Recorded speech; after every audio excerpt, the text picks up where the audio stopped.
for your information, we have been also earmarked as the sector that produces a lot of greenhouse gases when you go to mitigation. So somehow in the NDC it is very clear we have a lot of actions. We have climate smart agriculture, we have a lot of initiatives and adaptation and a lot of initiatives under mitigation to see to it that we don't lose the idea or the fact that we have to feed the growing population. And you know very well that our population is growing very fast. Now I don't know, I think for now let me stop there. Thank you. Okay. All right, thank you, Prof. I think you will be coming in and also on how Uganda moves forward in safeguarding interests, but also involving in these international conversations. Thank you. I'll respond on something on the slow onset events. Just to enlighten us on the slow onset events. The loss and damage, we have the extreme events, you know, thunderstorms, you got floods, and then mountain slides and landslides. Then we got this slow onset events. The slow onset events creep in slowly. Over time, it takes time to show the impacts. One side we have drought, can creep in slowly and destroy crops, our capability to do the farming. But more interestingly, the slow onset events, we have snow on the mountains, the Rwenzori Mountains. I think the last expedition we had was by Makerere University, and they wrote a big book on the Rwenzori Mountains. And so we need, I think, another expedition, in this case with a focus on loss and damage funds. Now, the dynamics there, we need data. We need to assemble data. The estimate is that in the next 40 years, maybe there'll be no snow on the Rwenzori Mountains. What happens? The snow melts, you get large volumes of water running down these mountain slopes. At one time, Uganda almost had a difference of opinion, not exchange blows, but over the border. River Semiliki, you remember geography, Oxbow Lakes, and you find that a part of your land is on another country because of the water body moving and then denudation issues. So we need data about the slow onset events, the melting of the ice and the impact. And then you've got global warming. As the earth warms, snow melts and it comes down. When the snow goes and the temperature rise goes up on the mountain, one could say we could have an attitudinal shift in the coffee growing belts. So it will go up. So we need to do some economic benefit analysis. Shall we benefit when the coffee growing zone goes up on the mountains? Okay. When we lose the snow? But you have, depending on the sector, you have malaria-carrying mosquitoes that were previously not in the highland ecosystems, places like Gezi, so you get malaria cropping up there. So those are slow onset events. So we need data on that. So we need to look for funding to do research so that we have data and we have metadata on this. So that's what I can say about the slow onset events. But they are included in the funding arrangement for loss and damage. Thank you. All right, thank you. Thank you very much, Prof. Yes, we'll move on to Honorable Winfred. Yeah, thank you very much. I think the issue that was asked was around health. I'm sure you all realize that health is getting a very prominent space in the climate change negotiations, steadily moving on. And so it is at the global level, there is a lot that has been introduced in the climate change space. However, I would like to also maybe go back to the gender negotiations. In the Belém Gender Action Plan, for the first time, we have issues that we used not to be in the gender action plans of the past. You remember we had the 2-year, then we have the 5-year, now we have the 8-year Belém Gender Action Plan. But we have got some new areas like reproductive health, unpaid care work, all captured in the Belém Gender Action Plan. So at least the issues of health are around there. Of course, I must say that we've spent many hours negotiating because many countries do not want to hear reproductive health rights. So you'll find that in the Belém gender action plan, it will be reproductive health, because that's where we could manage to agree. And you know, these negotiations are through consensus, so if you are to move, you have to compromise in some areas. So at the global level there is, but also at the national level, the recently launched Uganda Gender and Equity Strategy for Climate Action, the issue of health is mentioned, because that climate action bases on adaptation and mitigation, and under adaptation there's a lot of health areas, health issues that have been negotiated, and we are glad we have the HNAP. So that HNAP is also an instrument that has been referred to, and I think so. I think the issue of health mentioned a bit, but when we talk about adaptation, we know the issues of health, water, all mentioned in that area. Thank you.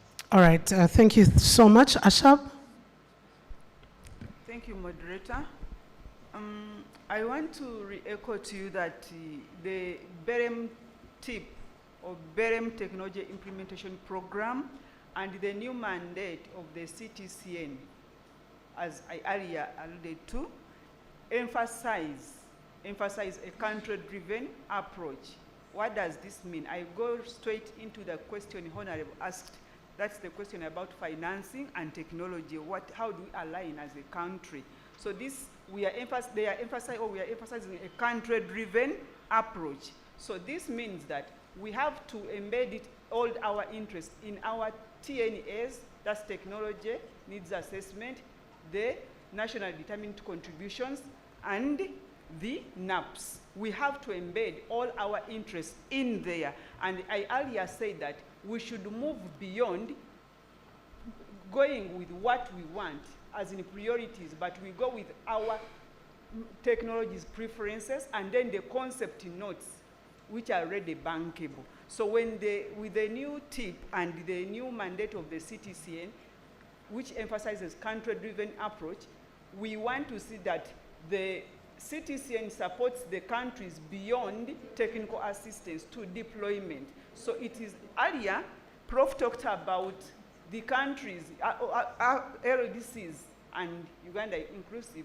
not responding to calls. So how do we align our interests? After putting it in the priorities, then we have to be the ones driving our priorities to take them where we need support. We don't respond to calls. As we talk now, there is a call for loss and damage, which we should all pick interest in.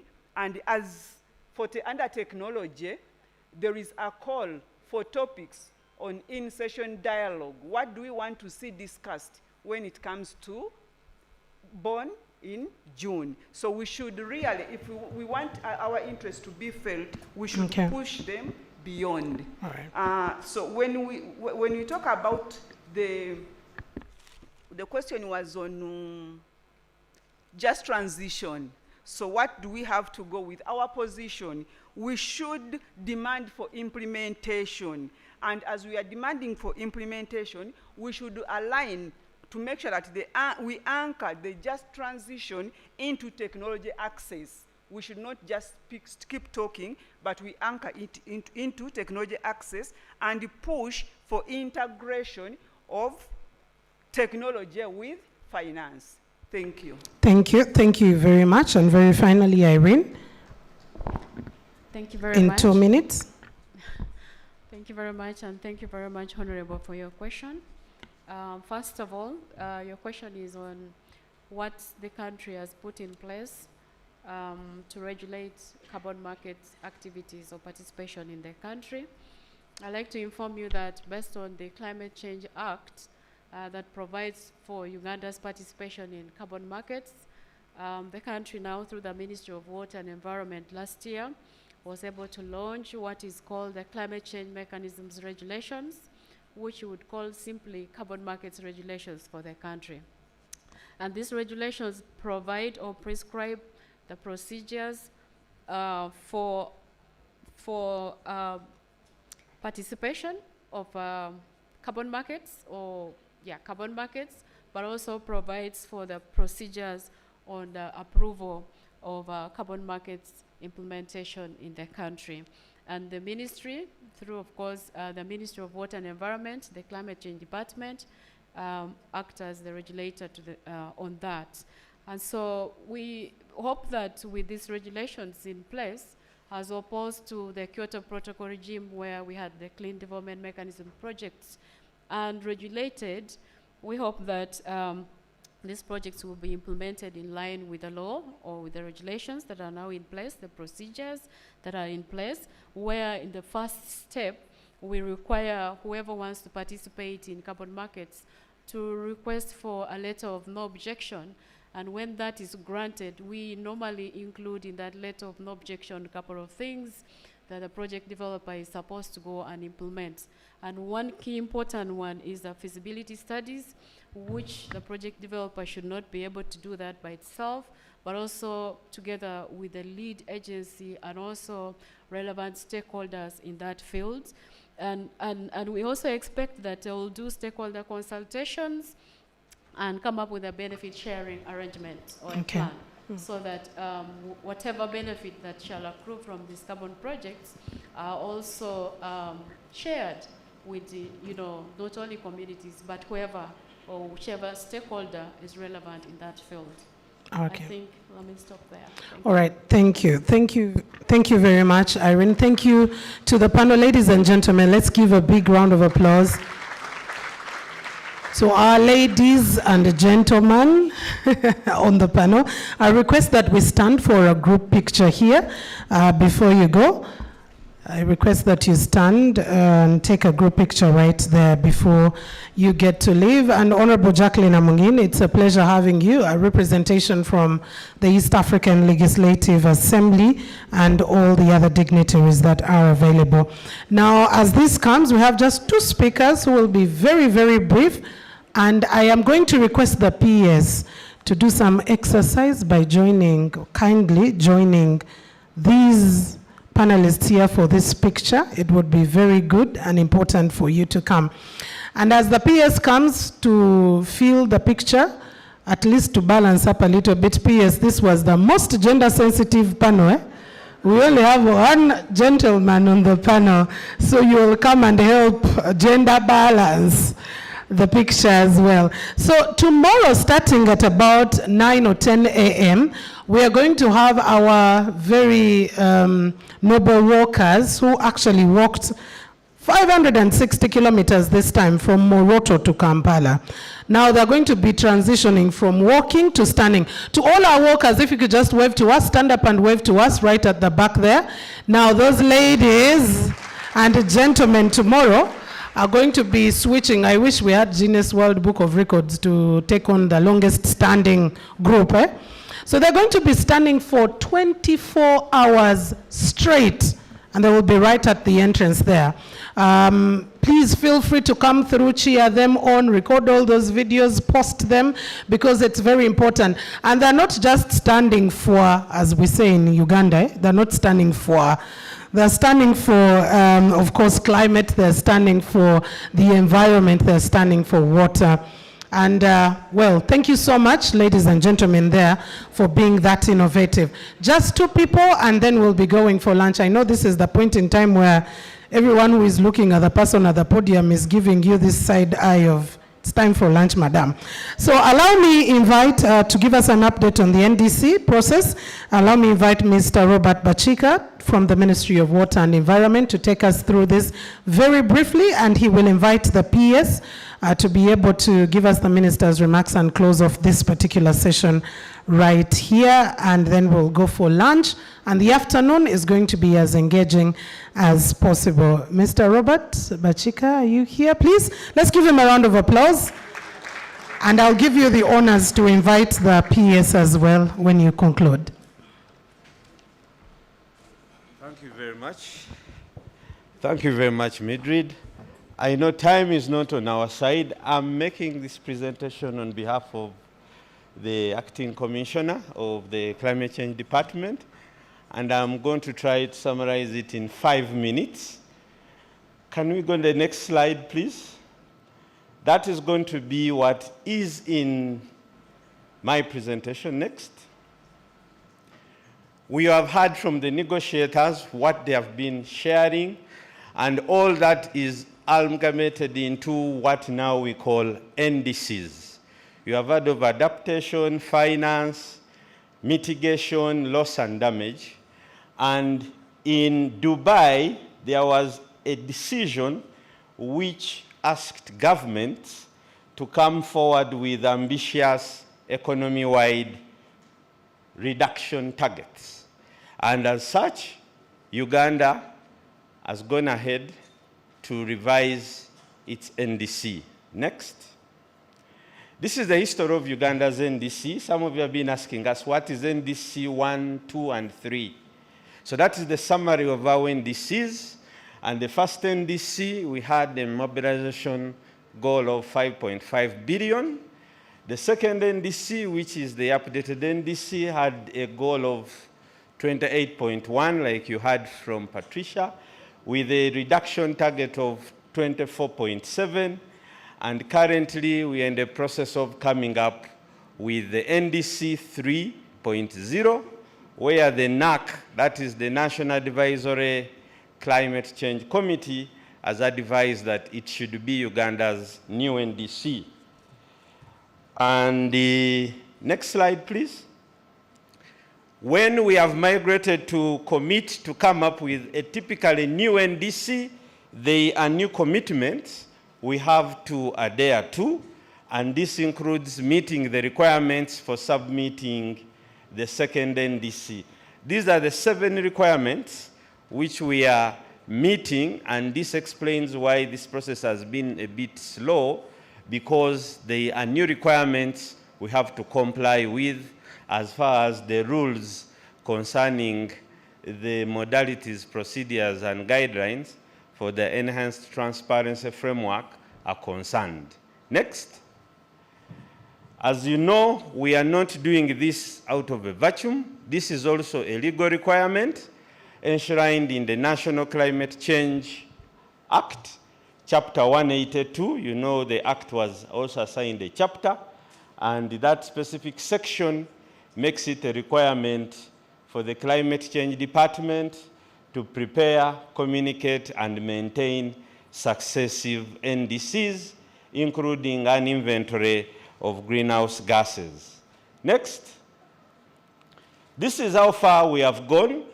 We finished the stocktake, and one of the main key conclusions in the stocktake of the current NDC was we were a bit slow, but we managed to achieve a number of things, especially in energy, where we realized more in the electric generation or renewable energy generation. We are moving around modeling and vulnerability assessments, and we are also including a new section on analysis of short-lived climate pollutants. For some of you who are used to these climate pollutants, we have methane, black carbon, and others. We are also aligning NDC 3 with a number of frameworks, both national and international. UK talked about NABSAP, that is the National Biodiversity Strategy and Action Plan 3. We have a Just Transition Framework, the 10-fold growth strategy, we have mobility, we have SDGs, and a number of frameworks. There are a number of planned consultations, including regional consultations, technical working groups, additional civil society consultations, private sector. We'll have consultations with the senior management team. We'll have consultations with MPs. And you know it is the National Climate Change Advisory Committee tasked with the mandate of setting targets as far as climate change is concerned, and their advisors the minister. So we will have the NAC meetings, which are currently chaired by our peers, and then we will also have a consultation with the Policy Committee on Environment on the NDC 3. We intend to have a zero draft by next month, because we have been compiling a number of sectoral studies, and once this draft will be out, to be subjected to all and sets of discussions. As far as the implementation modality of NDC 3 is going to be concerned, or the second NDC, we are going to employ investment plans as our frameworks for resource mobilization to anchor very well with the national mobilization efforts, including the tenfold, which requires almost 30 billion every year. Next. This is the revised roadmap, and it's my last slide before I invite the Acting Commissioner Climate Change to invite the peers, because I'm not big enough to do so. So in our revised roadmap, we have completed the stocktake, and we are also completing the assessments, that is the mitigation assessments. We have the draft mitigation assessment report, and it will be validated next month, which has been supported by our able development partners and a number of agencies. We have also undertaken the climate risk and vulnerability assessments, and we have improved on a number of methodological information, including new mitigation areas. We are also doing prioritization at the same time and linkages, still to remain talked about prioritizing. So this is taking place at the same time as we are finishing the assessments. And we will have a revised NDC and its costed framework, as will be firmed up by the PS today in his communication.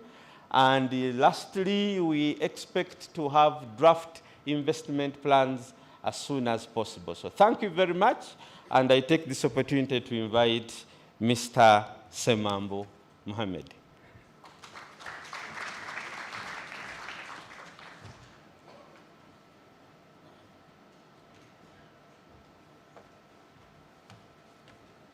Thank you very much, Robert.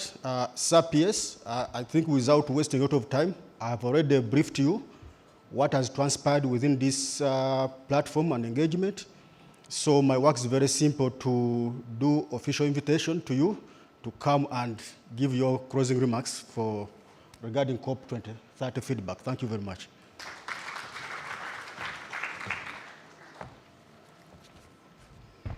Thank you, Mohamed. The Shadow Minister for Water and Environment. Somebody called you Yala. Huh? She's the Shadow Minister for Water and Environment. Honorable Christine Kaya. The negotiators, all the development partners represented here.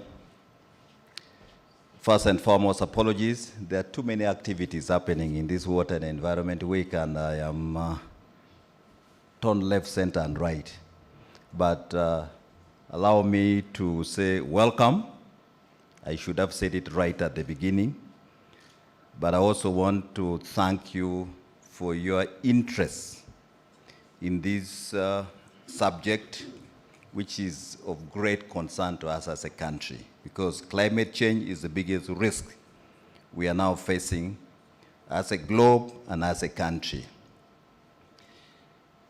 We, as a country, have been privileged, and I want to thank the teams that have supported us in this quest for us to meet our obligations when it comes to the NDCs, when it comes to meeting of the Paris Agreement, provisions, etc. And I cannot thank you enough, and I would really want to say the United Nations family, the British government, I think, the Irish government, the German government, Austrian government, the World Bank, African Development Bank. All these have been partners, to just mention a few, that have supported us. One thing that I would really want to implore us to focus on more is inclusion. I know they are there, but inclusion of the private sector. We need to have a very robust engagement with the private sector. because all these negotiations that we go for is really to protect the interests of the country and also directly their interests. And they need to appreciate that they are not merely spectators, but they are players. And I would like to, in a very special way, say thank you to Uganda Development Bank Limited, Uganda Breweries, Uganda Communication Commissions, the Presidential Initiative on Banana Industrial Development, Accord Regenerate Africa, Pelham Uganda, Climate Action Network, for their invaluable support that allowed us to participate meaningfully in the large scope. I would also want to implore that in these negotiations, we need to see more faces of the youth. We need to see more faces of the youth. And I know we have done training for youth negotiators. We have also sponsored 1 or 2 youth negotiators. But we certainly need to ensure that we get more of the young people engaged at that level. Locally, the participation is looking promising, but I think internationally, we need to ensure that the youth are given the platform to participate. And they are very active. And when they go there, they really participate, at least the ones that we've taken there. The NDC should have been submitted in December, I am sure. Biachika, you know it very well. While we were leaving for COP, I was supposed to sign off that document. I see April. I don't know who gave you the deadline of April. I want us to get this thing out of the way. April is too far. It is near, but it is too far. This is something that we should have completed in November. So let's get it. Consultations can be done.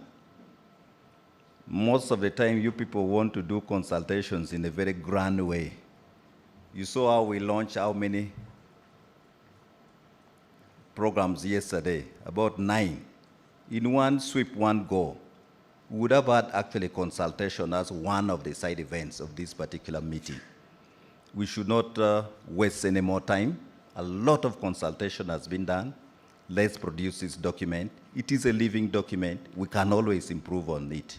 So really, let's not go beyond the next 2 weeks so that we send our NDCs. I was given 8 pages that I've already summarized, and I'd like to invite you to come back in the afternoon. We are going to have further engagements on adaptation, and we'll be looking at the Life AR, community of practice, which is actually a practical implementation of adaptation strategies in this country. I'd like to say thank you. Go and enjoy your lunch.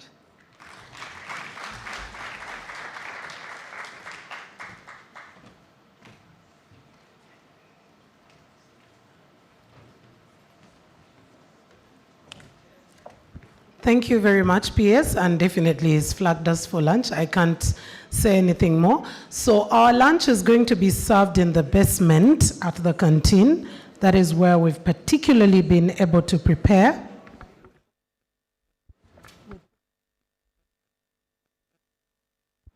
So I am going to request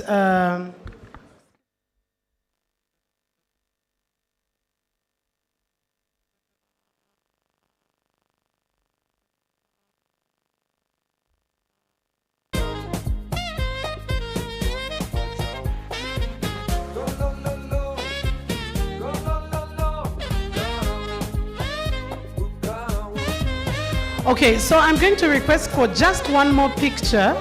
The earlier speakers, the CSO representatives, the youth were not part of that picture. So I'm going to request all our speakers to come back and PS also to come back, and we take this. We know how important these pictures are not just for the show, but for accountability as well. So I'm going to invite back Tremaine. Please come back forward. I am going to bring back here Edrin, Jemima, please, and Mr. Mohammed Semambo. You did speak earlier. Please, let's come and take this very, very last picture here, together with our panelists. All the lead negotiators, let's get back. We are having lunch in the basement at the canteen, but I am kindly inviting back all our lead negotiators, together with the permanent secretary and our speakers earlier on, Tremaine, on behalf of our development partners, Edrin, Jemima. Please, let's come back and take this picture. One more. Please, please, let's come up. Let's come up. Let's take the picture with the PS before he gets to leave. Let's come back up. Kindly, kindly, let's come back up.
Okay, to our lead negotiators and all, let's take this last group picture. Please do not forget, we are coming back here in exactly 1 hour from now. So please be here a few minutes after 3 p.m. A few minutes after 3 p.m. because we have a very engaging afternoon as well. And in the afternoon, we are going to be looking at the launch of the Uganda Locally Led Adaptation Community of Practice. And our focus will be on strengthening learning, collaboration, and evidence for the LLA in Uganda. So let's go have lunch. Some of us may pass by level 4 a bit, but we're having lunch in the basement at the canteen. That is exactly where our prepared lunch is. Unless you're still in Lent, I request we go and have lunch so we can come back because we've already lost up on some time. Only for those who are still fasting, the rest of us, please, let's go and have our lunch so that we can be able to get back here. Thank you.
socio-economic transformation supporting agriculture, energy production, industry and human well-being. However, the widespread degradation of these natural resources, such as wetlands, forests, land, water, and the environment, has contributed to climate change, seriously impacting public health and agricultural productivity. Climate change remains a major challenge due to the adverse effects caused by extreme weather patterns, especially floods, landslides, and drought, affecting different parts of the country. Recognizing this vital connection, the Ministry of Water and Environment, through the Water Resources Institute, established a unique national platform that brings together policymakers, the private sector, academia, scientists, religious institutions, to explore opportunities for bridging the gap between policy, research, and on-the-ground implementation. That platform is Uganda Water and Environment Week, UWEC. The Uganda Water and Environment Week is linked to Uganda's National Development Strategy, achievement of middle income status through the Vision 2040 and the SDGs. UWEC is actually a creation of the policy of the water and environment, because the ministry's policy is centered around a number of areas.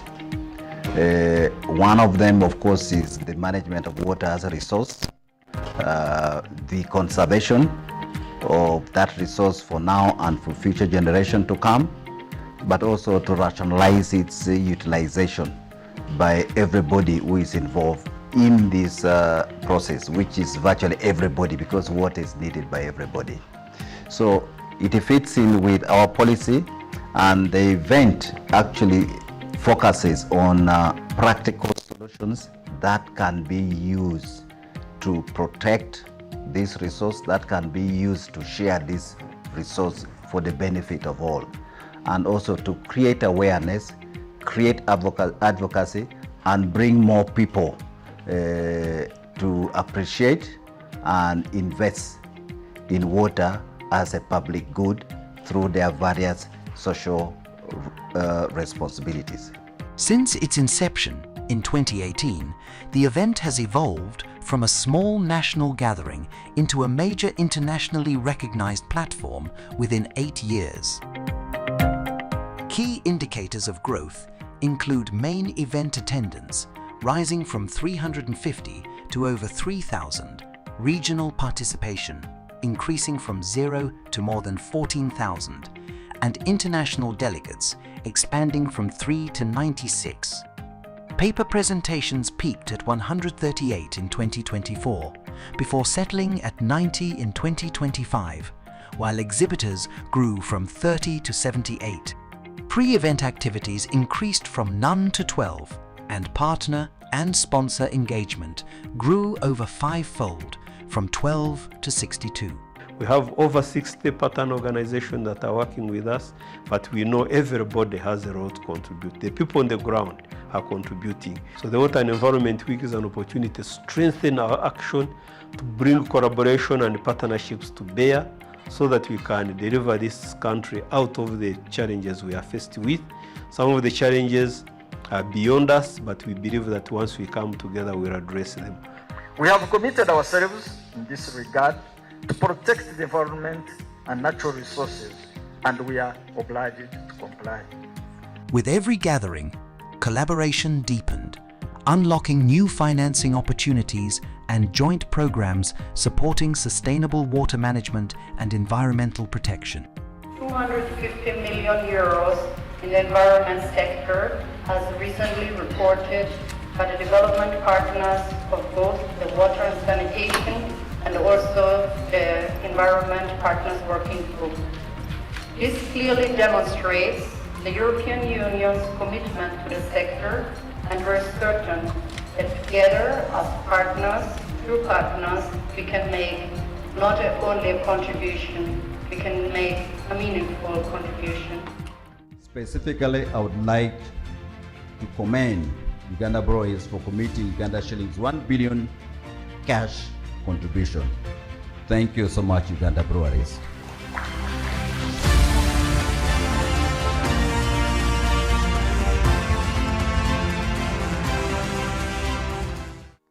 In 2020, however, as the COVID-19 pandemic brought global events and human interaction to a halt, Uganda Water and Environment Week swiftly pivoted to a fully virtual format, breaking physical barriers and reaching a wider audience than ever before. Building on this experience, subsequent events adopted a permanent hybrid model, combining physical interaction with global digital participation. The hybrid model increased accessibility, inclusion, and knowledge exchange across borders. 8 years later, Wu Wake now stands as a catalyst for collaboration, innovation, and sustainable growth. When we started in 2018, it was a small event, but now it is a huge event that attracts also participants from outside Uganda. And within the country, we have seen also a lot of interest and participation. In all our regional offices in the country, whether you take Karamoja, go to Lira, you go to Wakiso, go to Fort Portal, everybody is excited about it and they are actually participating voluntarily. That is the community. So we are seeing that I think the awareness is building up, which is positive and great for us, so that they now appreciate that this thing we call water, all the things we see like swamps and wetlands, swamps and forests, they actually are the ones responsible for our existence, and we need to conserve them for our development. And we would be more comfortable when everybody in the country appreciates that and respects actually these resources and utilize them sustainably. The week-long event is preceded by a number of pre-event activities, such as the famous Walk for Water, Environment, and Climate Change.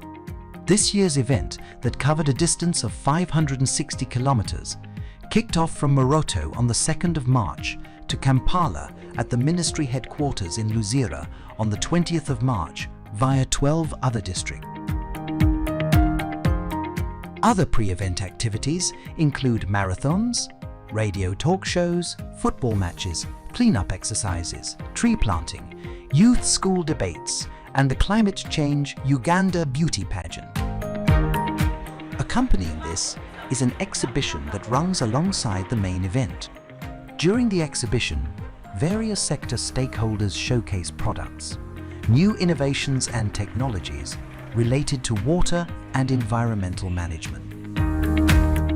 Against this background, this year's edition, the 9th of its kind, will, among others, prioritize the integration of Uganda's sectoral plans with international agendas such as Agenda 21, Africa Agenda 2063, the Water Action Decade, Agenda 2030, and the Global Agenda for Environmental Conservation, among others. It will also seek to contribute to the achievement of Uganda's domestic tenfold growth strategy.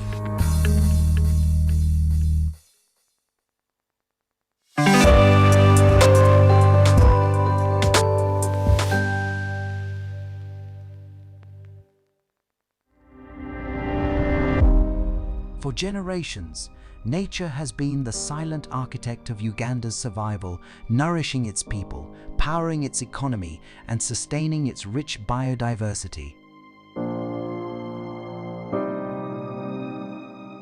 Today, Uganda stands at a turning point. A bold vision is emerging: the tenfold growth strategy.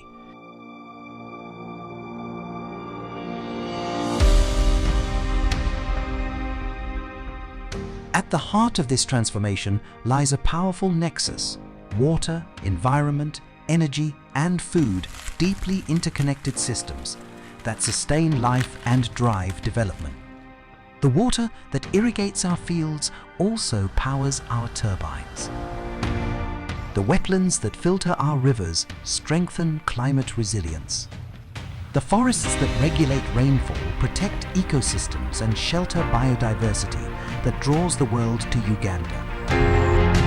Uganda's agricultural potential is immense, yet unlocking it requires reliable water for irrigation, healthy soils, and farming systems resilient to a changing climate. Through investments in water harvesting, watershed restoration, and climate-smart agriculture, Uganda can feed its population, supply its industries, and expand exports of value-added products to global market. The roar of Murchison Falls, the mist-covered peaks of the Rwenzori Mountains, the tranquil waters of Lake Bunyoni.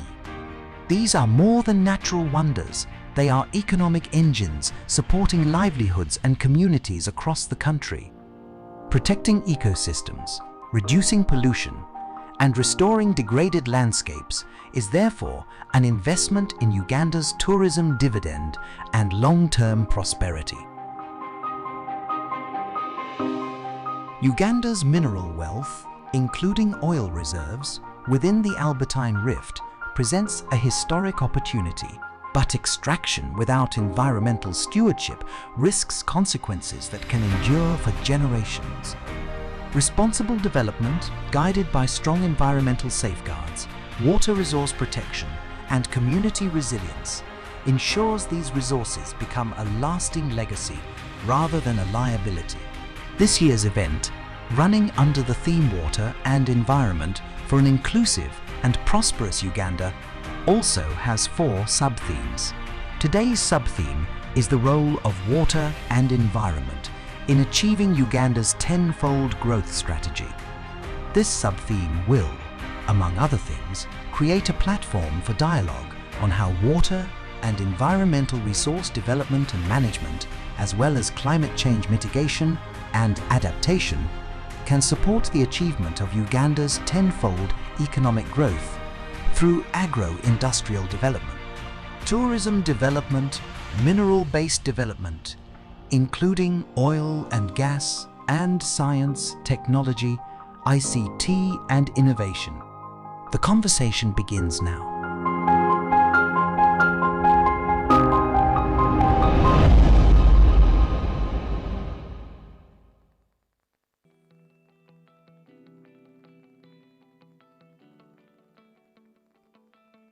Life AR is an LDC-led initiative designed to enable countries like Uganda to align climate action with their own priorities and needs. At both the national and subnational levels, institutions play a crucial role in ensuring the success of Life AR. By working closely with local governments, NGOs, and communities, these institutions help to bridge the gap between policy and action, ensuring that climate resilience is built from the ground up. And the first 2 years we largely focused on what we call the establishment phase, where we spend quite a lot of time in setting up the governance structures. We also, as a key principle, employ the all-of-society approach to in the implementation of the program. And then finally, we also ensure that we leave no one behind. We include all those who are involved in the process, especially in terms of gender and also the disabled. And over the last 6 months, we have been able to, first of all, align the program to the existing implementation arrangements at the local level. And that also involves strengthening the capacities of both the technical and political leadership at the local government level. The parish is the lowest administrative unit in Uganda.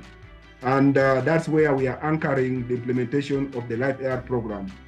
And to do that, we have had to, first of all, constitute the PCC membership through a very, very participatory process where the villagers or the communities participate directly in the selection of the members to the committees. In the 4 pilot districts of Kalungu, Kabong, Kibale, and Padeo, communities are the heart of Life AR's efforts. The initiative empowers them to make decisions about climate finance, ensuring that resources are used where they are needed most. This decentralized model allows for local ownership and more tailored solutions to climate actions. Let's hear from the local leaders and the community members driving this change. Ano pera ma district, gen ma district ka temune, jalo ka wacho ni kiorien ka mo twa ne ko siamo, geno ma giti mo maber twa ma gikata kere nga, beru pere ma gikata kere ki action me atia paneno twa ye. Donc no gwak ti charo siene mugu gwak charo project mugu ke neno bino ki ada lugaro nyo mon nyo bulu aka neno no project yon ngi meyo enini a neno project enini mara mo konyo wa maber da kin ma la ti kere ne ka ki mino wa pieto ki mo ramu ke luker mo maber ko mo wa na la maber ko le pieto yen nyo gwak kich. We need to promote what I have always told my people here, community engagement, because projects come to Karamoja, but the community throw it in the air. They don't take it serious.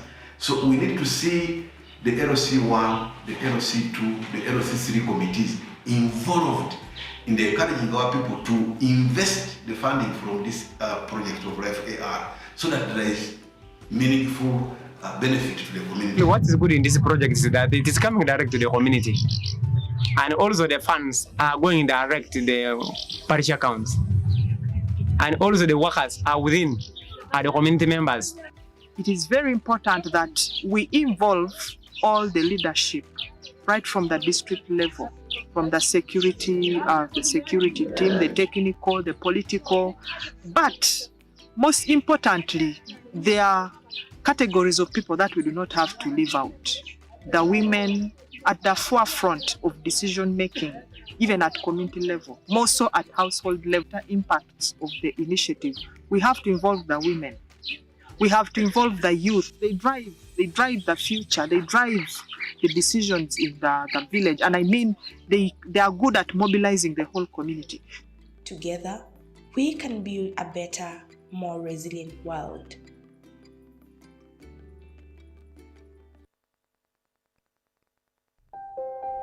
Across Uganda, communities wake up each day to a changing climate. Rains no longer come as expected, and water sources are becoming harder to reach.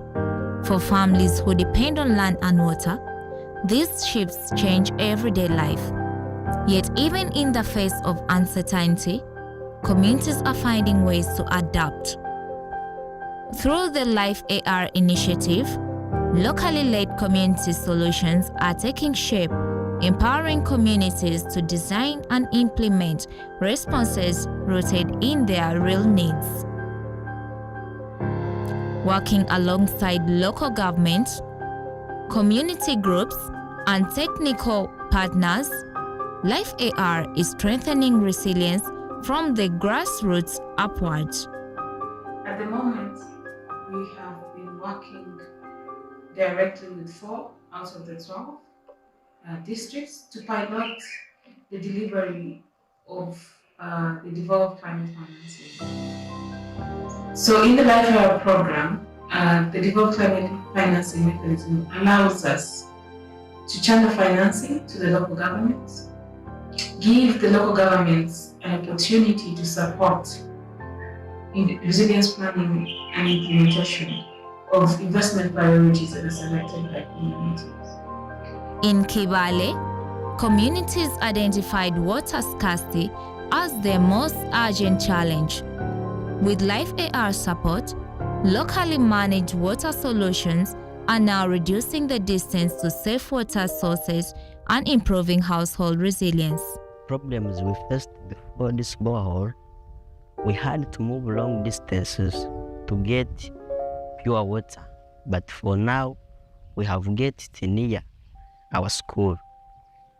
And the advantages which we have got, we are taking clean water, which is not containing some bacteria. So we are going to be not attacked by some communicable diseases like cholera and typhoid. So those are the advantages that we have got by the borehole.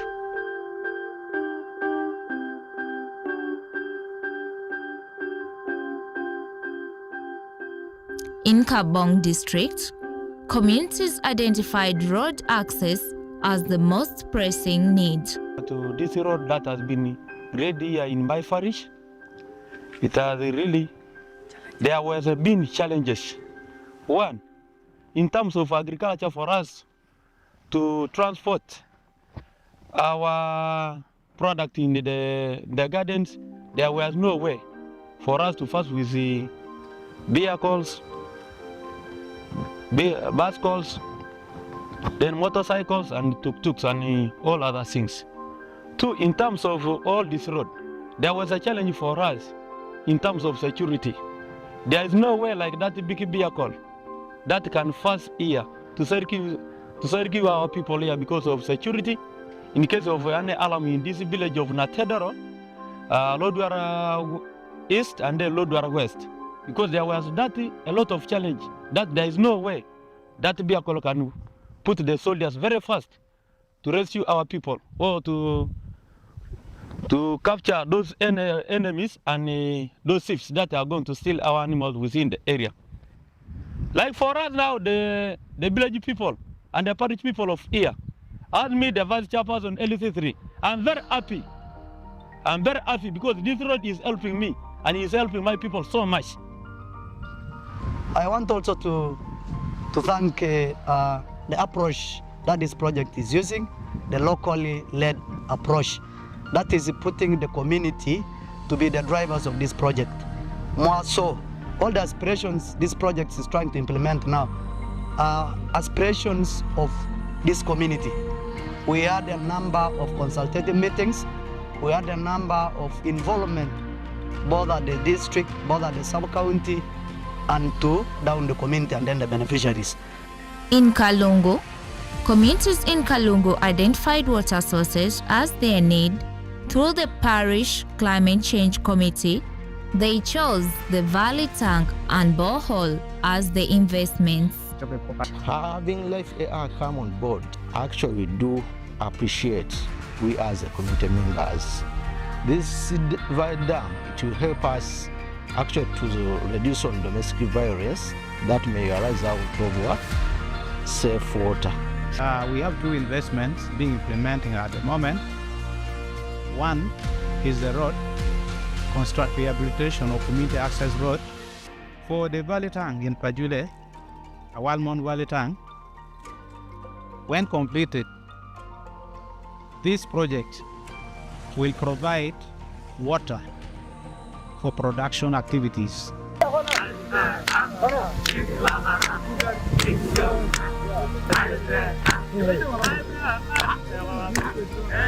Across the 4 districts, locally led adaptation is already delivering measurable results, improved water access, stronger livelihoods, and empowered communities. When communities lead climate action, solutions become more sustainable, more inclusive, and more impactful. If AR continues to demonstrate that locally led adaptation is not only possible, it is essential for building resilient futures.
Uganda is naturally abundant, blessed with water and rich green landscapes sustained by ancient rivers. These resources are at the heart of socio-economic transformation, supporting agriculture, energy production, industry and human well-being. However, the widespread degradation of these natural resources, such as wetlands, forests, land, water, and the environment, has contributed to climate change, seriously impacting public health and agricultural productivity. Climate change remains a major challenge due to the adverse effects caused by extreme weather patterns, especially floods, landslides, and drought, affecting different parts of the country. Recognizing this vital connection, the Ministry of Water and Environment, through the Water Resources Institute, established a unique national platform that brings together policymakers, the private sector, academia, scientists, religious institutions, cultural institutions, and civil society to explore opportunities for bridging the gap between policy, research, and on-the-ground implementation. That platform is Uganda Water and Environment Week, UWEIK. The Uganda Water and Environment Week is linked to Uganda's National Development Strategy, achievement of middle income status through the Vision 2040 and the SDGs.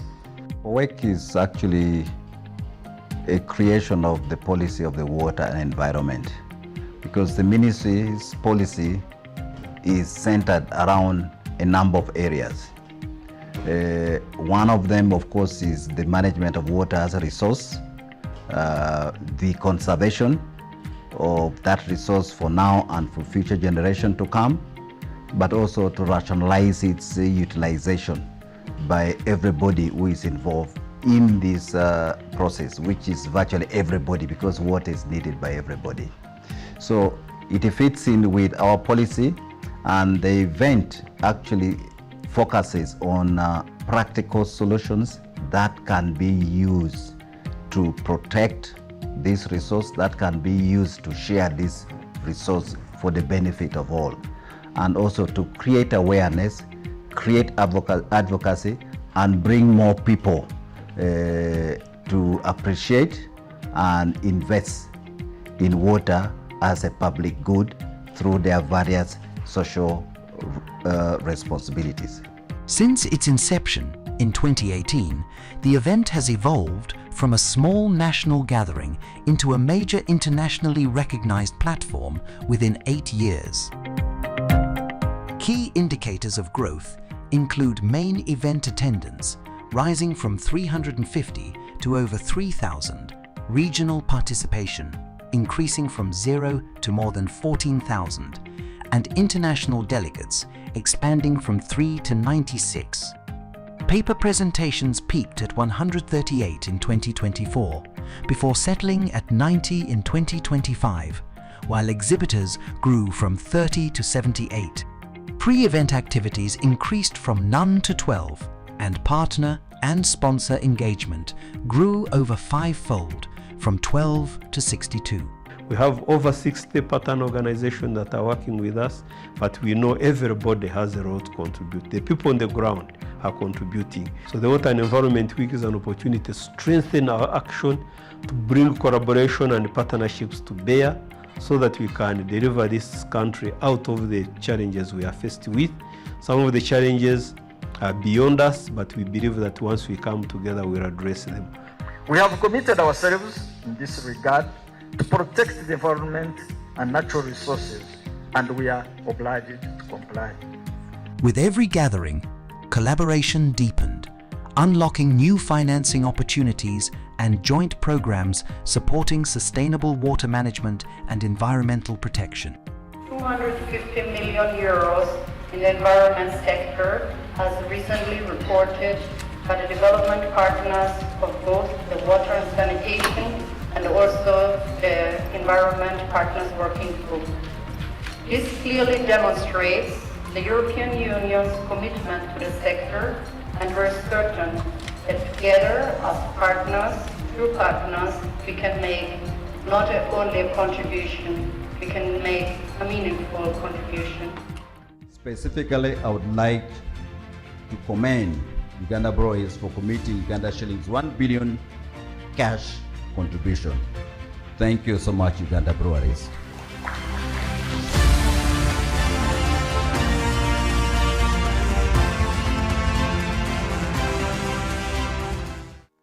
In 2020, however, as the COVID-19 pandemic brought global events and human interaction to a halt, Uganda Water and Environment Week swiftly pivoted to a fully virtual format, breaking physical barriers and reaching a wider audience than ever before. Building on this experience, subsequent events adopted a permanent hybrid model combining physical interaction with global digital participation. The hybrid model increased accessibility, inclusion, and knowledge exchange across borders. 8 years later, Wu Wake now stands as a catalyst for collaboration, innovation, and sustainable growth. When we started in 2018, it was a small event, but now it is a huge event that attracts also participants from outside Uganda. And within the country, we have seen also a lot of interest and participation. In all our regional offices in the country, whether you take Karamoja, go to Lira, you go to Wakiso, go to Fort Portal, everybody is excited about it and they are actually participating voluntarily. That is the community. So we are seeing that I think the awareness is building up, which is positive and great for us, so that they now appreciate that this thing we call water, all the things we see like swamps and wetlands, swamps and forests, they actually are the ones responsible for our existence, and we need to conserve them for our development. And we would be more comfortable when everybody in the country appreciates that and respects actually these resources and utilize them sustainably. The week-long event is preceded by a number of pre-event activities, such as the famous Walk for Water, Environment, and Climate Change. This year's event, that covered a distance of 560 kilometers, kicked off from Moroto on the 2nd of March to Kampala at the ministry headquarters in Luzira on the 20th of March via 12 other districts.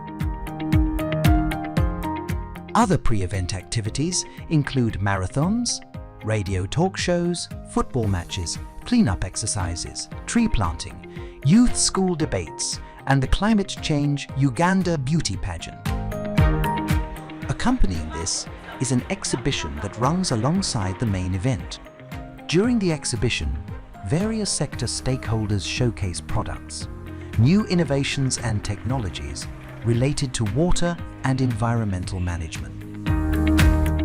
Against this background, this year's edition, the 9th of its kind, will, among others, prioritize the integration of Uganda's sectoral plans with international agendas such as Agenda 21, Africa Agenda 2063, the Water Action Decade, Agenda 2030, and the Global Agenda for Environmental Conservation, among others. It will also seek to contribute to the achievement of Uganda's domestic tenfold growth strategy. I will request the technical team to just bring that to a halt. Good afternoon, ladies and gentlemen. Now in the morning I thought we needed to eat. Now after lunch, is it the starch in the food? Nature has been the silent Okay, I'm just going to request we all stand 1 minute, please. Because I know we all moved from where we are. If you can just create a bit of space, stand behind your chair, push it inside a little bit, and give yourself some bit of space. At a turning point. Because a good afternoon at this time with one response in this fully packed room I will not allow. So we're going to stretch. Just make sure that you stretch out, because I know you moved from the other side all the way to here.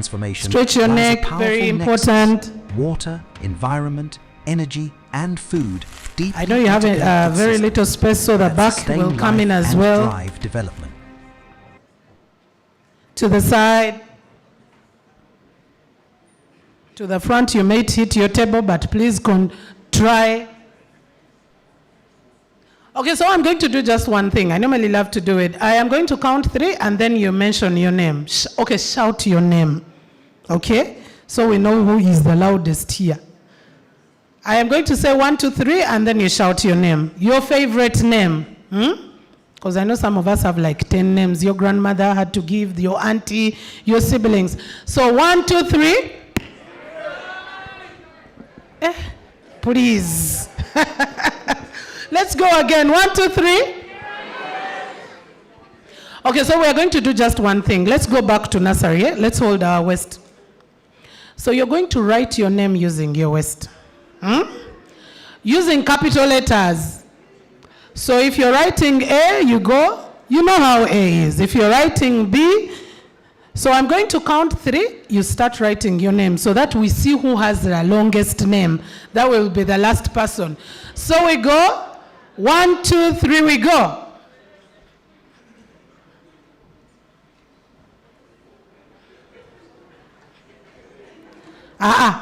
Some people are cheating. Which letter is this? Yeah. But the person I saw doing that has only been doing that. So your name is E. Is that your name? We go again. 1, 2, 3, we go.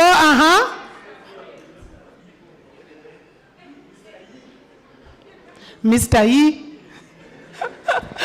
Okay, let's get started. Thank you so much, ladies and gentlemen. And of course, I want to welcome you once again on behalf of the Ministry of Water and Environment, Life AR project in Uganda, the program, I beg your pardon, the Makerere University, of course, that's the academia, our partners. And of course, this is going to be a very important one as we launch the Uganda locally led adaptation community of practice. It's fully packed, but I have a bell in my head, so I'll be ringing it to everyone who will be speaking, but very important conversation. And once again, just in case you have a seat in front of you which is empty, please feel free. You say even you see in the Bible, they say obedience is better than what? So please just move next to the chair because we have pictures being taken, so aesthetically it looks good when we are all packed in one place. I don't know which edge of this side because we're expecting them back. Do our theme in this conversation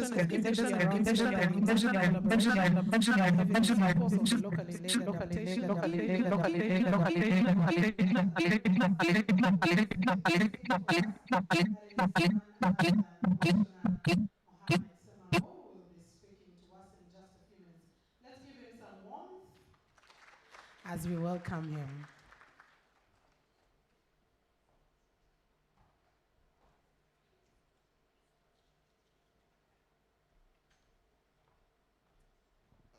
Thank you very much, moderator. Good afternoon, ladies and gentlemen. Allow me just to ride on the previous protocols. As already been mentioned in the interest of time, but recognizing that we have various people representing various organizations in this room. My words are going to be few. We have been recognizing the support that has been coming in through our development partners to address climate change. We also take note of the government initiatives in addressing climate change adaptation at community level. We take cognizance of what the local governments are actually also doing to respond to climate change with or without support. We take cognizance of what the private sector and the civil society organizations are doing to address climate change adaptation at community level. And we know that also people who are in research, including the universities, are also doing efforts to address climate change. But we also totally know that the communities that are most impacted by climate change are not seated with or without support They are doing their best level efforts to adapt and live with climate change. So this afternoon is going to be a special discussion. How does all of us link our effort? How do we learn from one another? The moderator did mention that it is Life AR just coordinated, okay, to have this platform, but this platform is going to be for all of us. It is about sharing experience, okay, on locally led adaptation, which you will find in the folders on top of your table. So when you hear about LLA, it is locally led adaptation that you do, that I do, that the communities do. We just want to share experience, how this can be. Next of great importance is that when we talk about COP, in the morning we're talking about the Conference of Parties. Now this afternoon we're talking about COP, meaning Community of Practice. So when you hear about COP, please switch your mind from the morning session about the Conference of Parties. We are now talking about the Community of Practice. So this afternoon, we are going to be hinging all our discussion on how we link with the communities, how does the practitioners, the researchers with the science, and the policy maker link up with the communities to talk about the community of practice. More often, when we're talking about climate change adaptation, we think that government have to set strategies, academians have to talk about strategies, and then we impose them on communities. But what work out is actually what we want to interest ourselves, so that can inform policies and other research gaps that we may need to have moving forward, putting the people at the center of the discussion of their adaptation needs vis-a-vis the happening or what they're experiencing as climate hazards. So this is what we're going to be talking about. And then at the end of it, we shall be able to launch the community of practice, which will serve as the national platform where all of us will be coming, okay, moving forward, to share these experiences, to inform the policies, but also identify the gaps that may need more additional research and assessment to ensure that we do the rightful things for the rightful people, making them as part of the discussion in that arena. So I think without further ado, I just want to welcome you for this session, and I interest you that really be as much open as possible, because we have various experiences that we want to bring into this discussion. Thank you very much.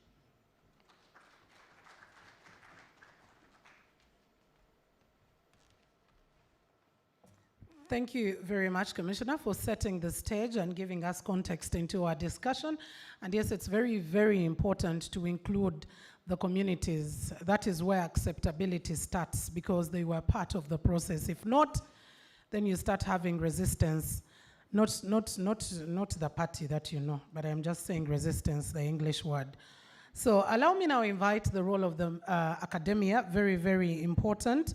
I'd like to invite Professor Twinom Hanji from Makerere University to come through and share with us some reflections on the role of academia in supporting the community of practice. Ladies and gentlemen, let's invite Professor Twinom Hanji, wherever you are. Where are you?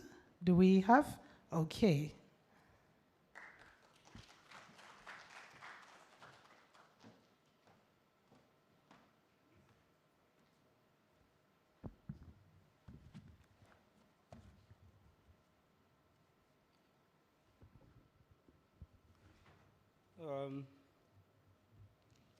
Our Honorable Chief Guest, the Permanent Secretary, Minister of Water and Environment,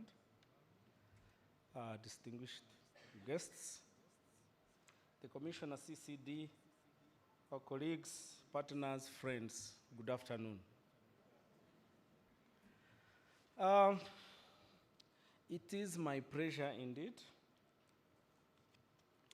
to be here with you today as we mark this important milestone where we are launching the Uganda locally led adaptation community of practice. On behalf of Makerere University, and the Least Developed Countries University Consortium on Climate Change. We normally call it the LAC. We want to thank the Ministry of Water and Environment for leading this Life AR initiative, and all of you partners, and more especially those people who have organized the Water and Environment Week, to have enabled us to assemble here and launch the community of practice. First of all, why does the community of practice matter, and why is it important to launch it? For us in the academia, we and ourselves here, we know that climate change is not something in the distance. It is not in the future. It is something that is with us. It is a challenge and is affecting our people and communities every day. When we talk about droughts, whether in Karamoja, we talk about landslides in the Mount Rwenzori and Mount Elgon. We are talking about floods. All these affect our livelihoods, our food, our health, and well-being. So it is very crucial that we see ourselves shifting towards approaches that recognize climate solutions that are coming from the people who are most affected. By doing this, we realize that it is not only about implementing projects on climate resilience, but we want to learn lessons, we want to work together and improve over time. With this challenge and the new way of looking at things, our role as academia also changes. We are no longer sitting in the lecture rooms and teaching students and doing research and publishing in international journals in our scientific language, but we want to work with government, work with communities and partners as we look for a solution to build resilience of our communities.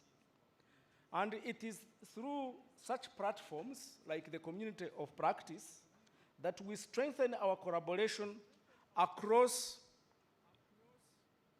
the policy, across the academia, and across communities, but also sharing lessons with our other colleagues in the least developed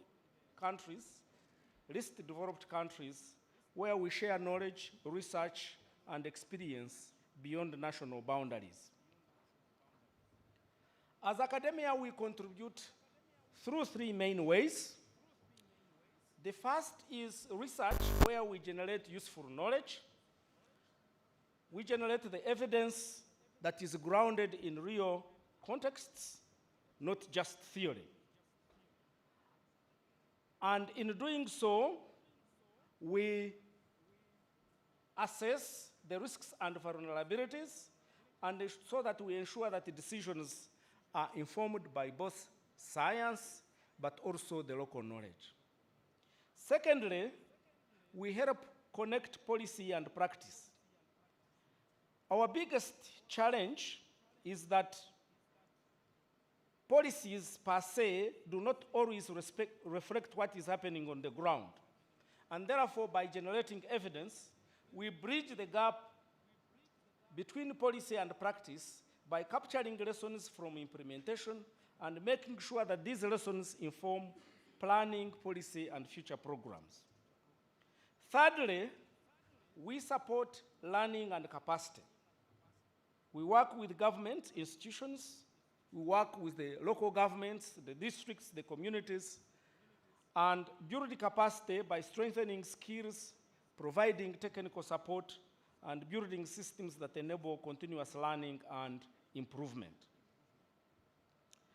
This community of practice creates space for us to learn together, where we can share what is working, being honest on what is not working, and collectively finding solutions forward. Looking ahead, as the academia, we continue to support research and evidence generation, closely work with government, and contribute to this community of practice. Let me end with a simple reflection, that climate resilience is built not only through investments, that by putting money into projects, we get the resilience. That's only part of the story. But we have to work through people, through partnerships, and contributing to learning. Albert Einstein once reminded us that we cannot solve our problems with the same thinking we used when we created the problems. In other words, we will not solve the problem of climate change by using the same thinking when we were creating the problem.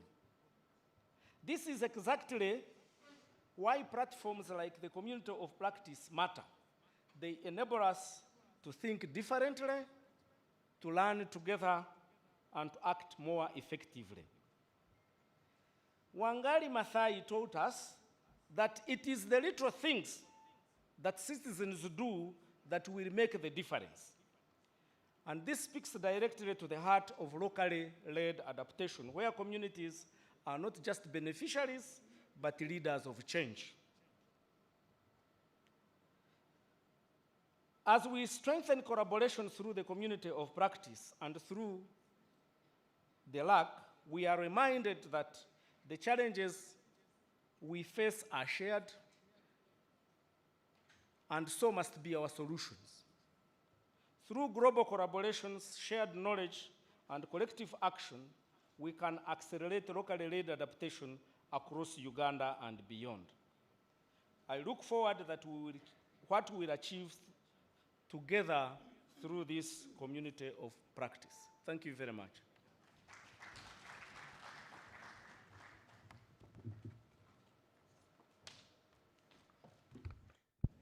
Thank you. Thank you very much, Professor. And I know Professor will be coming back especially to moderate the panel on how we actualize the very conversations that he's been bringing. And I love that he talks about making sure that there are solutions developed from the very communities to be able to build the kind of resilience that we desire. And very importantly, the statement that you did mention, we need to see things different from the way we created them. They always say that it is only an unwise man, I'm trying not to use the other language, who thinks that there will be change when they've not been able to change anything about what they are doing, or doing the same thing and expecting a totally different result. I now want to bring in our partners, because partnerships, working together, collaborations are very important to be able to reach to the goal that we desire to see. And I'd like now to invite a representative from the Irish Embassy, that is Mr. Paul Luquia, to come and speak to us. Let's give Paul a big round of applause. Partnerships are very important, regional, local, whichever way, international, very, very important to see the dreams come to pass.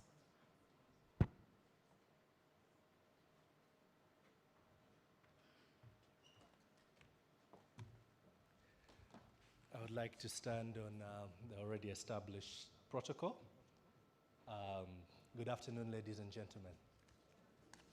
I know it's a bit funny to see a black gentleman from Ireland, so don't worry, I'm perfectly Ugandan, just working for the Irish. It's a privilege to join Uganda in the Water and Environment Week, to mark the launch of the Uganda locally led adaptation community of practice is also a very big honor. Uganda is uniquely and strategically positioned as a global leader in locally led adaptation. It's one of the few countries in the world that have both Life AR initiative and the local mechanism. And they're both being implemented concurrently, generating rich experiences across communities, districts, and at national level. This creates powerful opportunities, not only to deliver adaptation on the ground, but also to shape global thinking and practice. Ireland is proud to be a partner in both these flagship initiatives. From our headquarters, Ireland supports the Life AR initiative, contributing to the global efforts to strengthening locally led adaptation across the least developed countries. Here in Uganda, through our embassy in Kampala, we are supporting the local mechanism, which channels climate finance directly to districts through the Uganda Fiscal Decentralization System. Together, these investments reflect a coherent commitment, ensuring that climate finance reaches the local level, and that adaptation is driven by the most affected. This brings us to the significance of today's launch. Uganda has made strong progress in implementing locally led adaptation by learning, but this has remained fragmented, spread across project sectors, institutions, without a unified national platform to consolidate lessons at scale. The establishment of the community of practice, therefore, is timely and very necessary. It provides a structured platform to bring together policymakers, practitioners, academia, civil society, communities in a continuous dialogue. It creates space not only to share experiences, but also to critically reflect, co-create solutions, and to ensure that the evidence informs policy and planning. From Ireland's perspective, this aligns strongly with our broader climate engagement. Uganda remains highly vulnerable to climate change, with increasing frequencies and intensities of droughts and other climate-related shocks. These impacts threaten livelihoods, infrastructure, and long-term development gains. Addressing these challenges requires more than isolated intervention. It requires strong systems. Systems that enable coordination, learning, and sustained investment in resilience. Through Local and Life AR, Ireland is supporting Uganda to strengthen district-level climate governance, planning, and financing. By embedding climate change within national systems, this approach ensures that adaptation investments are locally owned, accountable, and aligned with national priorities. However, finance alone is not sufficient. What is equally important is what the community of practice offers. It's a mechanism to connect practice with policy, a space where lessons from the implementation can inform both national strategies, where innovations can be shared, and where partnerships can be strengthened. If effectively sustained, this platform has the potential to significantly enhance coordination among adaptation actors, improve uptake of evidence in decision-making, and elevate Uganda's leadership in global adaptation discourse. Equally important is the commitment to inclusivity, ensuring that local governments, communities, women, youth, and the diverse stakeholders are meaningfully engaged in shaping adaptation pathways. As Ireland, we remain committed to supporting Uganda's climate ambition through financing, partnership, continued engagement in strengthening locally led adaptation. And in closing, this launch of the community of practice marks not only just a milestone, but a shift. It's a shift towards more coordinated, inclusive, and evidence-based adaptation, a shift towards ensuring that climate action is truly grounded at the local level. Thank you very much.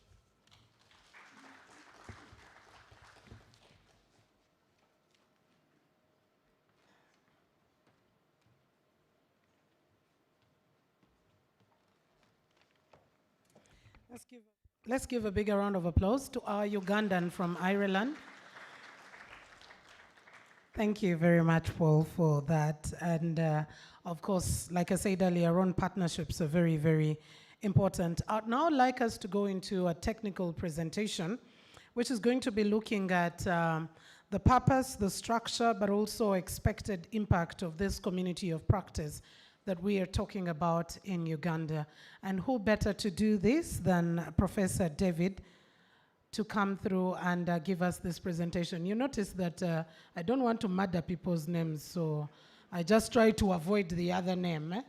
Exactly. Professor David, you're welcome. Thank you. I don't know how to connect. How do I? No, I've sent it before. Send the present. Okay. Hopefully the presentation will be projected. Yeah, so I'll help you, Mildred. My name is Mfitu Mukiza, a very beautiful name. It means I have a savior. Yes, a very beautiful name. But my name is David Mfitu Mukiza from Makerere University, College of Agriculture and Environmental Sciences. And I'll be taking you through a quick presentation to broadly frame the community of practice we're talking about and what we should be looking out for in this community of practice.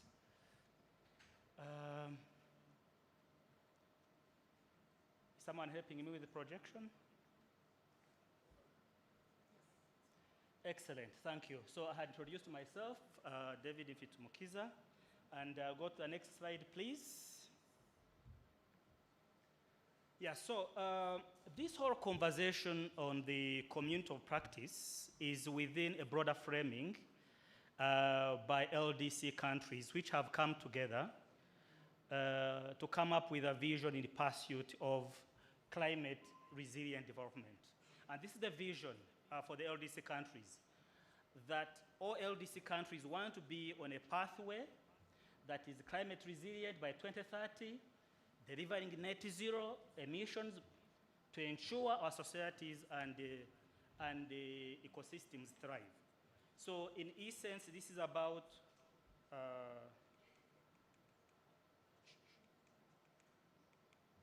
it's taking backward. It seems to be jumping. What's happening?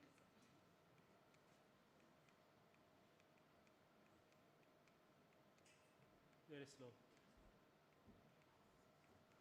think it's very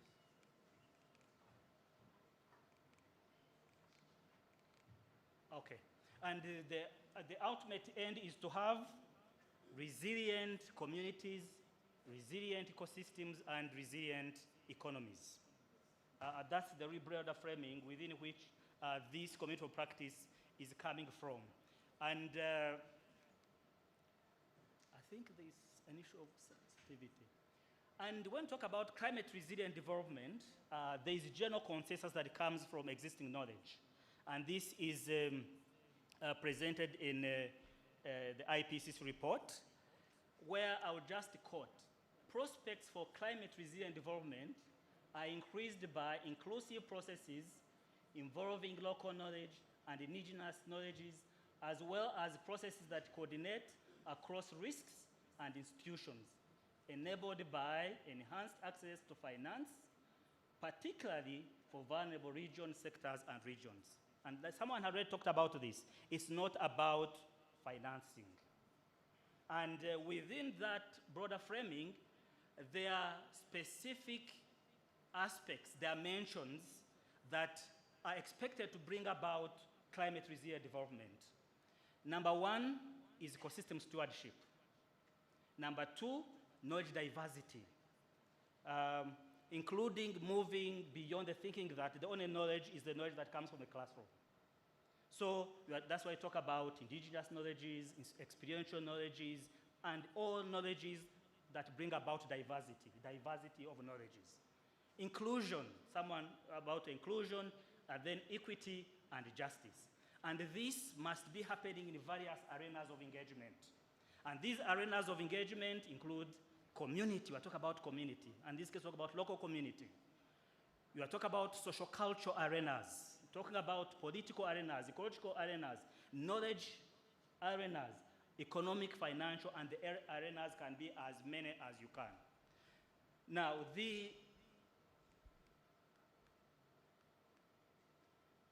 think I'm having a problem. Could you move for me one slide, please? So we look at COP, LLA COP, as one of the arenas of engagement to bring about locally led adaptation and resilience.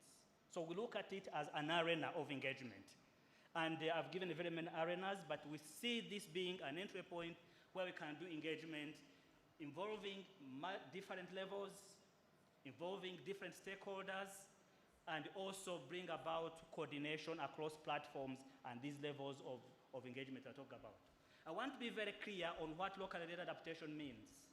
Locally led adaptation is about making decisions that are led by local people, local knowledges, and local institutions.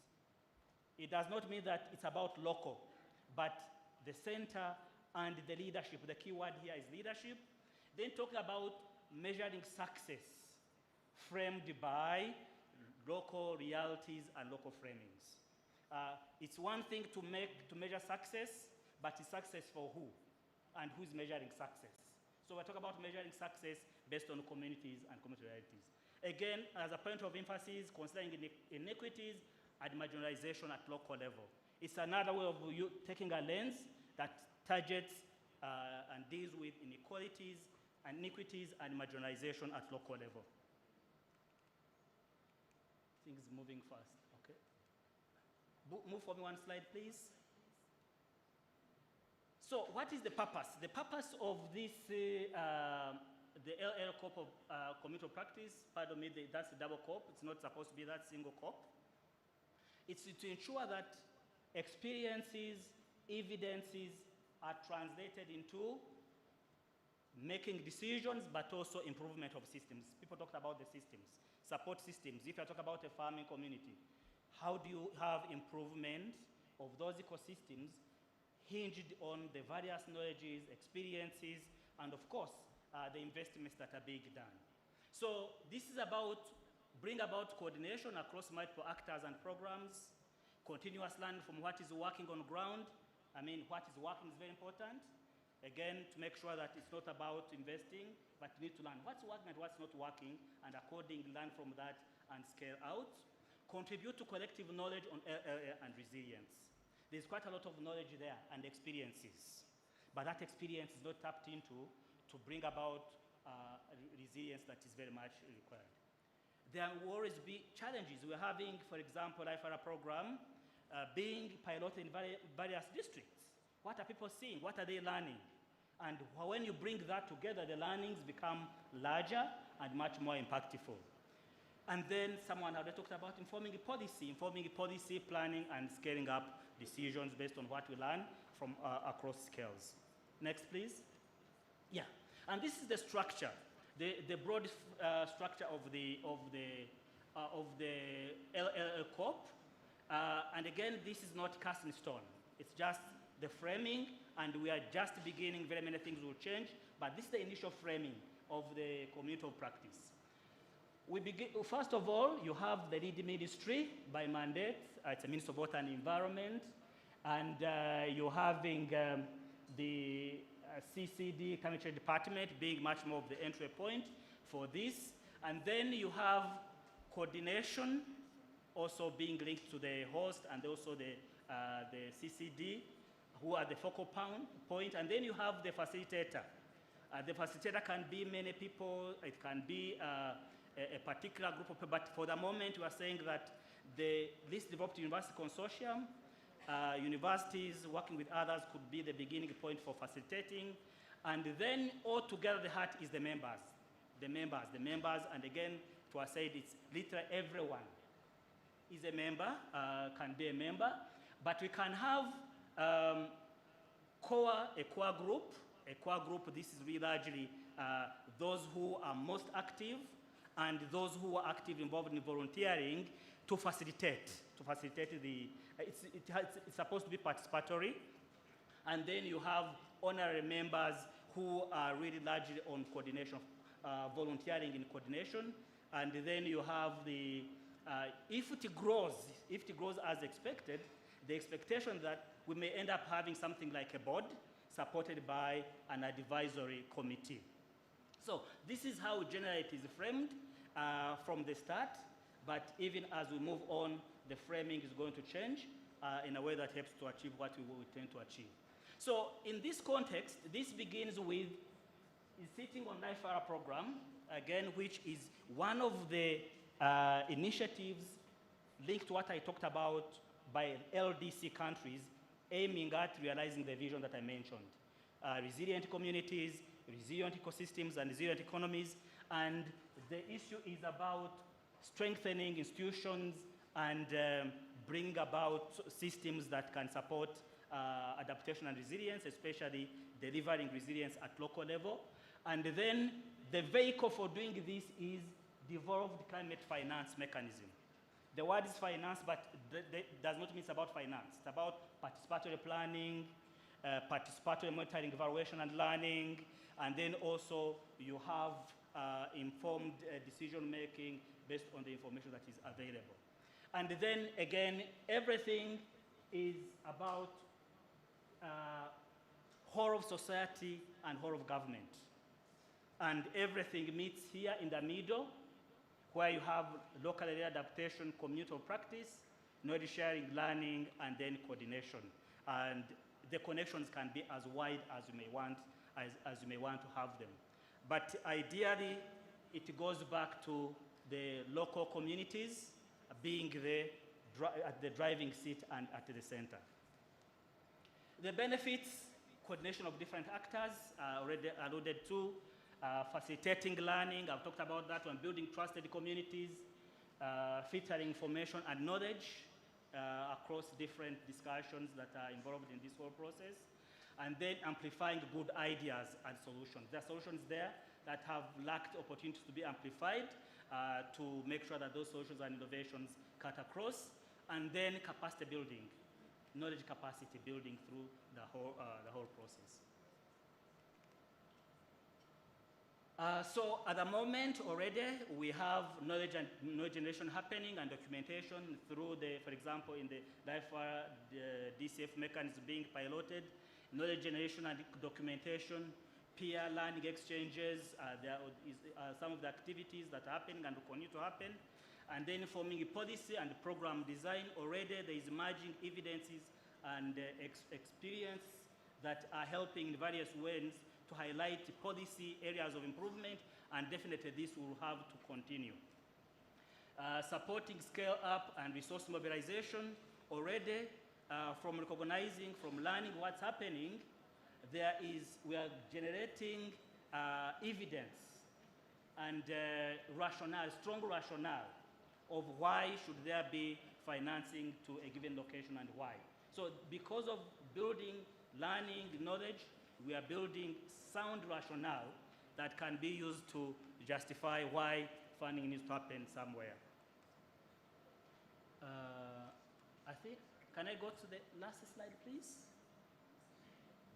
So, in a nutshell, COP is expected to enable better planning quality that is context relevant, context related, and people-centered in this regard. Stronger inclusion in resilience, building and making sure that the investments done are investments that are very inclusive, especially premised on the fact that you're zooming in to be sure that you can disaggregate the various levels of inclusion that are required. Transparency, very strong indication of top-down accountability is one of the things that's expected. How do we are used to doing bottom-up accountability, but we see this going to be a stronger basis for bring about top-down accountability as opposed to top-down approaches which have their weaknesses. And the investments are expected and are being relevant, reflecting climate risks and local priorities because of in-depth and intentional engagement of communities. Over. Thank you.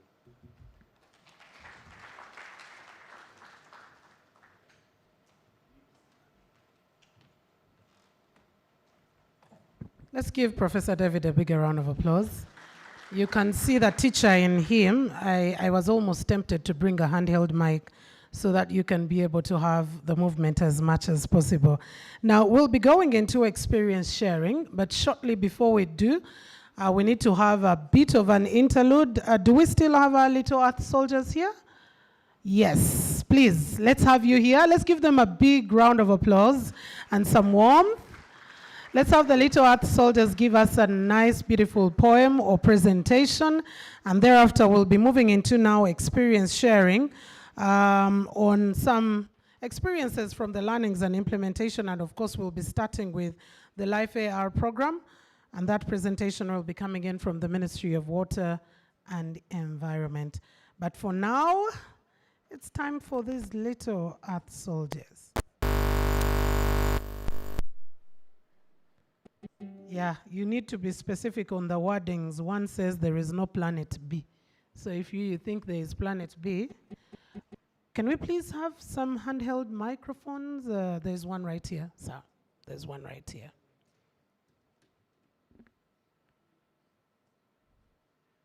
Okay.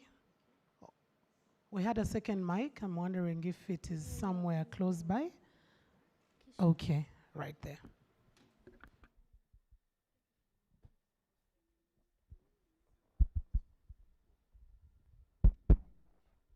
Hello everyone. Hello everyone.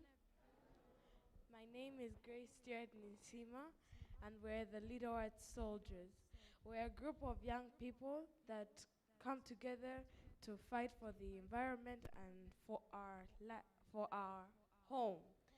So the Little Earth Soldiers spread awareness, fight for climate change. We're climate change activists, where we spread climate change in different acts like poetry, book writing, dance, and many other arts.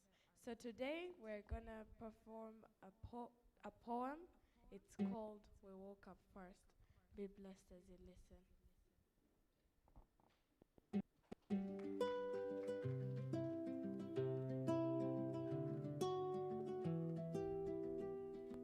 We did not come here quietly. We came with voices that have been waiting in dry gardens, who are so cracks like broken promises. Waiting in empty plates, where hunger has a louder voice than hope. Waiting in a world where something as simple as clean water is still a question. A right that feels like a privilege. A basic need that still needs permission. Waiting in questions no one answered. We learned from the sun. The Kasana doesn't just shine. It sits, it presses. Oh, it burns. Oh yeah, that thing burns. It stretches the day until the ground gives up and the air itself feels heavy to breathe. We learned what it means to live under a sky that does not respond anymore. No response. From rain that forgot where we live. Forgot us. And you call it climate change? We call it life interrupted. There is a girl somewhere. She did not drop out of school. School dropped out of her. Not because she stopped dreaming, but because something else started demanding more. Because when the lamb stopped feeding them, someone decided her body grew. Her body? Imagine, they call it marriage. Marriage? But what kind of marriage begins with hunger and ends at childhood? What kind of celebration steals the future before it even learns how to speak? Just survival, just in tradition. Tradition? Dreams not postponed, but shattered. Shattered? And somewhere in that quiet agreement, no one wrote down. A girl disappeared. Disappeared? Not lost, but traded. Traded? Between hunger and survival. Survival. There is a child somewhere who knows distance, not in kilometers, but in thirst. Where water is not a tap, it is a dangerous one, a tiring one, a journey that sometimes takes the school ahead without her. It is the weight of a jerrycan where a backpack should be. It is small feet on lonely paths, eyes scanning danger, heart beating faster than the sun. And every step whispers the same. Will there be enough? Enough to drink, enough strength to carry home, enough time to make it back for school? Is there enough to justify everything this child must miss just to keep life going? Will there be enough? And still, you say we are too young to understand, too young to speak, too young to lead. Too young. But not too young to live it. We're living it. You give us microphones. You say, speak, child, we speak. You clap, you smile, you take pictures. And then the real meeting starts. And suddenly, we disappear. No seat with our name, no voice in the vote, no space in the system. There's no space. We become a moment, not a movement, a headline, not a hand on the table. And I have a question. If children can stand in the fire, why can't we sit in the decisions? Why? If we can carry the impact, why can't we shape the outcome? Why? Because I have listened, I have watched, and even in rooms like this, plenaries that decide our future, tell me, how many children have truly sat at this table? Many. Last I checked, we are not the least affected. We are the most exposed. The first to feel it, the longest to carry it, and yet the last to be included in shaping it. So I wonder, is it that we are too young, or that the system was never built to keep us inside? But today, we are inside, not as decoration, but as direction. So don't just clap for us. Please listen. I am 6, and I know all of the sustainable development goals. Yes, all of them. Don't look at me like that. I did not wake up like this. Actually, it is fault. Because I saw him, 8 years old, speaking like he read the future. And I thought, so this is what we're doing now. So I went back, did my homework. Now I know SDG 1, SDG 6, SDG 13, all 17. So, Joshua, if I miss one, you got me, right? No, Professor Kano, I got you. Wait, it's not a boys' meeting. I know them too, all 17. You see, this is how it starts. Not because we're special, but because someone decided. We're not too young to learn. One child speaks, another one listens. One child learns, another one rises, and before you know it, we are not alone anymore. We are not just children holding problems. We plant, we question, we create, we lead. Yes, we act. We are not just children. We're not going into responsibilities. We are carrying it. So don't call us the future. The future sounds far. We are not far. We are now. Now. We are the voices. The voices. We are the learners. The learners. We are the builders. The builders. We are the change. We are. We are. We are. We did not come too early. We came right on time.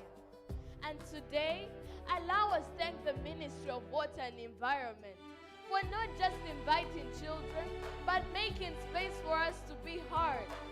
For the first time, we have a youth and children pavilion. Yes, our own space finally. So please, don't just walk by. Come through, have a conversation, because the future is actually very talkative. Muevalenyo.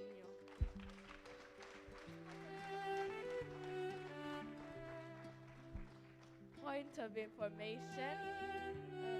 I am an author of the 9th Soldiers book. So if you would like to have a copy, please find us at the Youth and Children Pavilion. It's a must-have for every serious household. Thank you. Okay, so Joshua, just before you leave, this was not just a poem. Joshua, give us the 17 SDGs in order. He says he wants to give them. He just didn't say it's actually true. So let's listen in. I bet there are many of us here who can say them in order. Joshua, go ahead. Challenge us. Yeah, you can do it together. 1. No poverty. 2. Zero hunger. 3. Good health and well-being. 4. Quality education. 5. Gender equality. 6. Clean water and sanitation. 7. Affordable and clean energy. 8. Decent work and economic growth. 9. Industry, innovation and infrastructure. 10. Reduce inequalities. 11. Sustainable cities and community. 12. Responsible consumption and production. 13. Climate action. 14. Life below water. 15. Life on land. 16. Peace, justice, and strong institutions. 17. Partnerships for the world. Wow! Wow!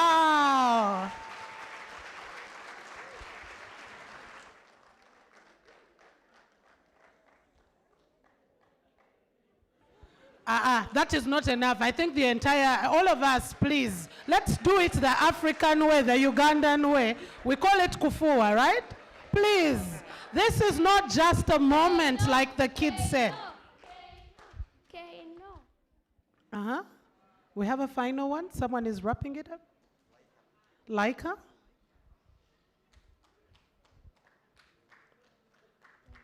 It's done. It is done. Let's give a bigger round of applause. Laika is wrapping it here in just a few. Yes, Laika?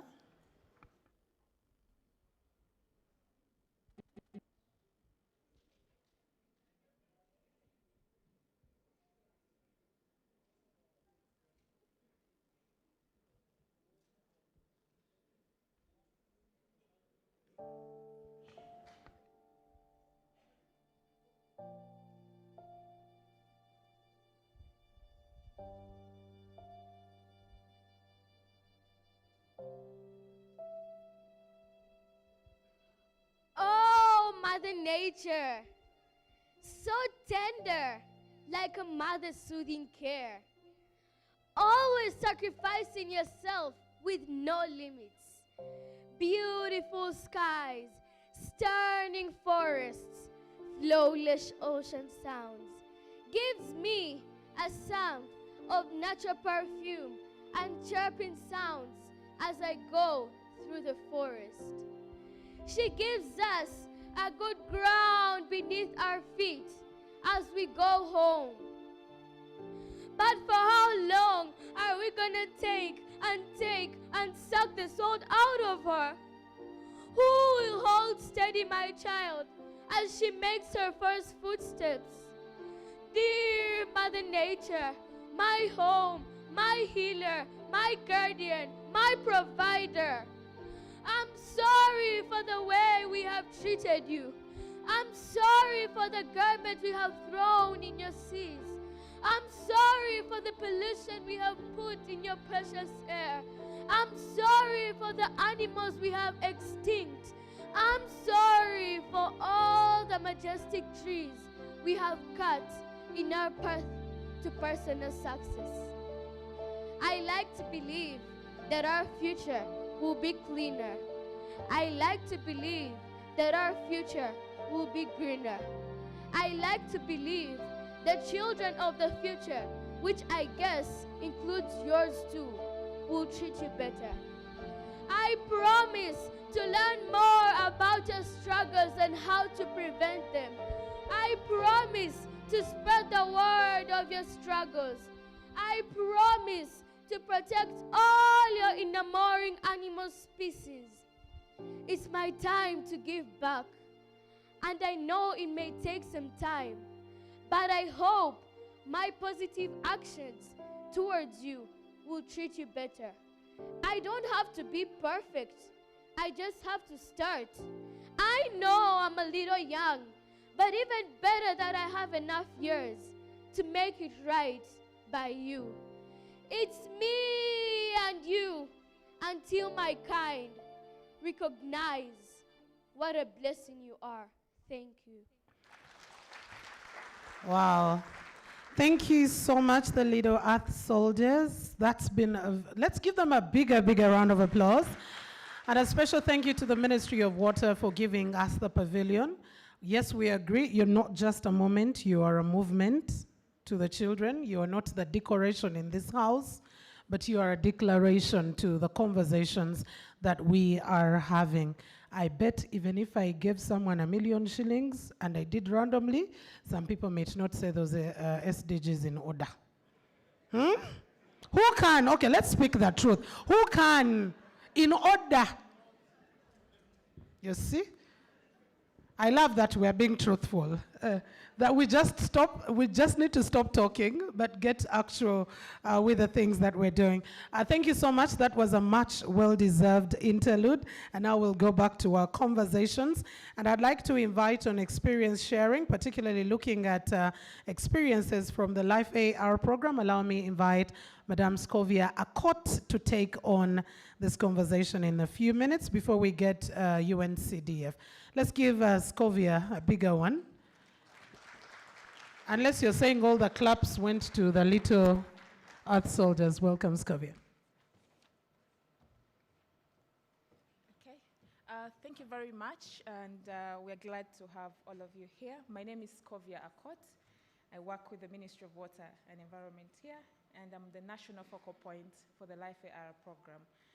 I also want to say that we have our districts here. Some of the districts of Life are represented here. We have Kabong, Kalungu, Padey, and Chibale. All right, so I just want to take you through what the Life AR program is and what we've done. So if you go back to the slide before, slightly. So I just want to share what it means to design a program with the people that are most affected at the front line. And that is what the program has been doing. And you're lucky to have some of them here so you can chat with them at the cocktail so that they can tell you more about the program. So we have come from systems to impact, from processes to impact. And these processes have not started here in the ministry. They've started with the communities and with the people. Next slide. So the LDC Initiative for Effective Adaptation and Resilience is an LDC program that is across different LDCs, so far 10, and Uganda is just one of those countries. And we are working in 12, but for the pilot, in terms of actual implementation, we've started with 4. And in addition to the 4 that I've mentioned, we have Karenga, we have Yumbe, we have Ntungamu, we have Rakai, Pakwach, and Luengo, I think. Now, you have a copy of our Life AR brochures. You can have a look at the others. Now, next slide. So what has changed on ground? I really want to start with what we've done. One, we have targeted communities that have access now to reliable water, safe and clean water, especially in drought-prone areas.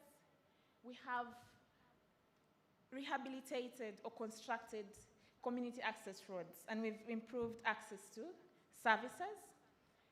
We have also farmers that are moving from subsistence farming, or we're supporting the transition from subsistence farming to more productive farming by improving access to markets. We've also enhanced participation of the different groups that are usually underlooked: women, people with disabilities, the elderly, and youth, in terms of taking part in the planning and the decision-making around the investments that we talk about in these boardrooms, okay?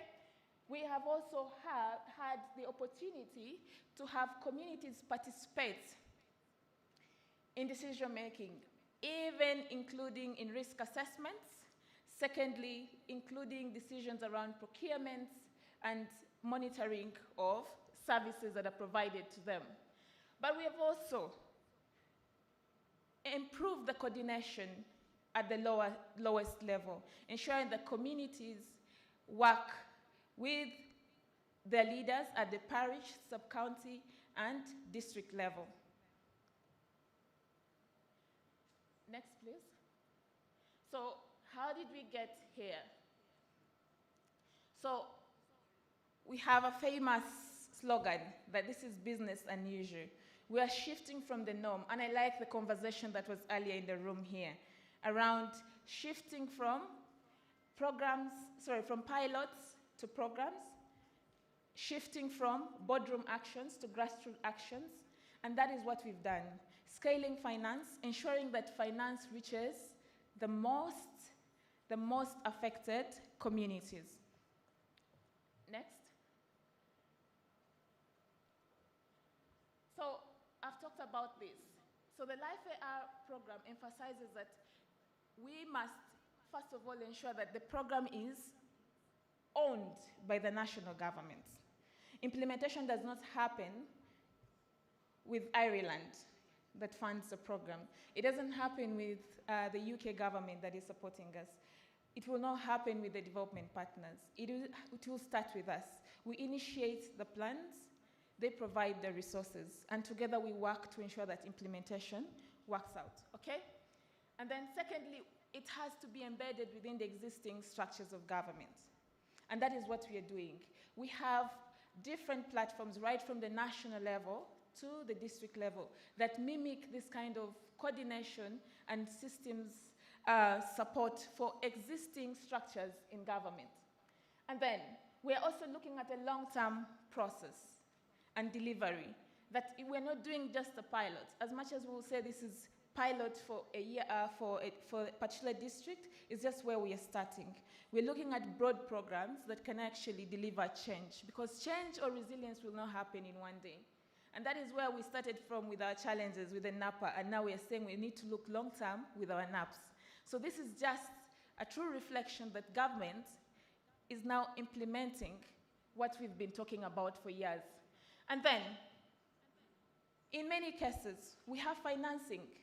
We had earlier on the commitments or the access to financing that we've had through the global conversations. 40 million USD, 50 million USD. But when you track actually, it is noted that less than 20% of that resource gets to tangible investments. And as a program, we've committed that if we receive 50 billion, then 70% of that must reach the grassroots for tangible investments. We're not talking about our meetings in the boardrooms. We're not talking about IT support. We are talking about tangible investments. We're talking about a water for production facility, as an example. We're talking about a market infrastructure.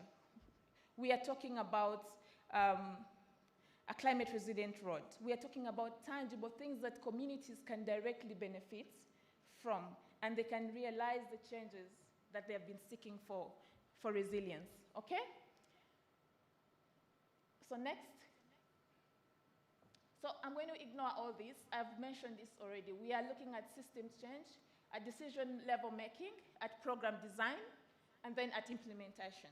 And we have done all this. Okay, next slide. So I've also talked about this in details. What makes us very different is that we are looking at full systems change, not isolated pilots, where you start from capacity building, you go into ensuring that the systems and structures that exist at both national and local government level is able to support resilient development, okay? And then you invest the resource, okay? And that's what we've done. Now, we are also saying that we are positioning LDCs, but also we are positioning the local governments to be able to mobilize financing. One of the things that we've done is to ensure that all the districts where we're working in, we do risk assessments. And what does that translate into? Evidence. We're talking about evidence earlier on, okay? So they're able to use that information, one, to develop their own climate action plans, and then come later on to the government, to a national level, or even a sector and say, look, we have worked with our communities, we have prioritized some of the risks that we have, and these are things that should be able to help us. Could you finance it? And this is our action plan. And then the Ministry of Health can invest, okay?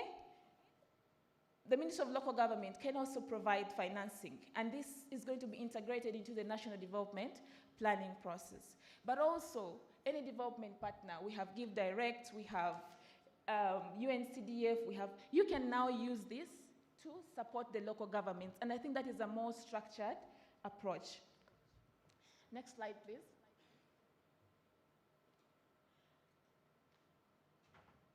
So how does LifeAR work? We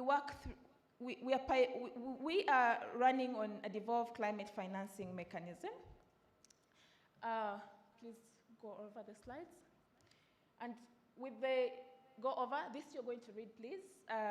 This is how we've designed the program from the global level up to the national level. Now, with the devolved climate financing, we have different elements. We're saying, one, we're using existing government structures, and Government of Uganda operates on a decentralized system, and that is what we're capitalizing on, to ensure that there is service delivery to the grassroots. It's not a first that government is doing. We're learning from other programs. For example, the parish development model that has already done this. But what we're adding is a layer of climate resilience and also a layer of strengthening capacities at the lowest level. Now, with the devolved climate financing, one of the components that we have is that you must have the financing, okay? Where is the money, okay?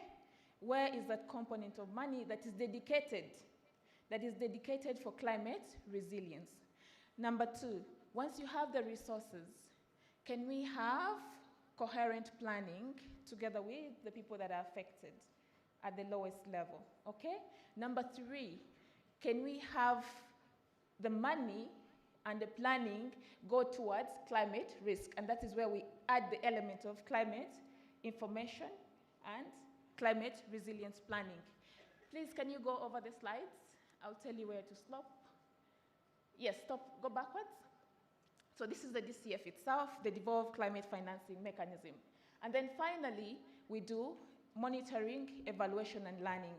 And we are trying to work around improving this monitoring, not to just focus on expenditures, one, to focus on impact, to ensure that the people that are affected are also part of this process. And we are also happy to let you know that we have partners that are very interested in this, for example, Ireland, and soon we are going to improve this sort of mail to ensure that there is more accountability to the people that we are working with, okay? So, next. So, over the processes of LifeAR, what have we gone through? We went through the first phase that we call the establishment phase, largely on governance, setting up the systems at both national and local government levels, capacity strengthening across different elements, including climate change, financial management, resource mobilization. The list is endless. Then we are into what we call now the test and evolve phase. We're trying our best not to use pilots to lose the meaning of the purpose of the program, because we have designed how we want the funds to flow, the devolved climate mechanism. Now we work with the districts to ensure that we test some of these elements, but we're not testing and stopping at testing. We're actually implementing. It's a learning by doing, if you want to call it, but it's actual implementation and delivery of results on ground. So we have registered already a number of investments in the districts, but they are here, you will interact with them later. They will tell you how they got there, and that is what we're talking about. So far, in the 4 districts, we have done all that. We want to scale out, okay? We are scaling out, expanding to the other 8 that we had already mapped, but also expanding to other districts, okay? Next. So this is some of the things that we've done, what has worked for us during the testing.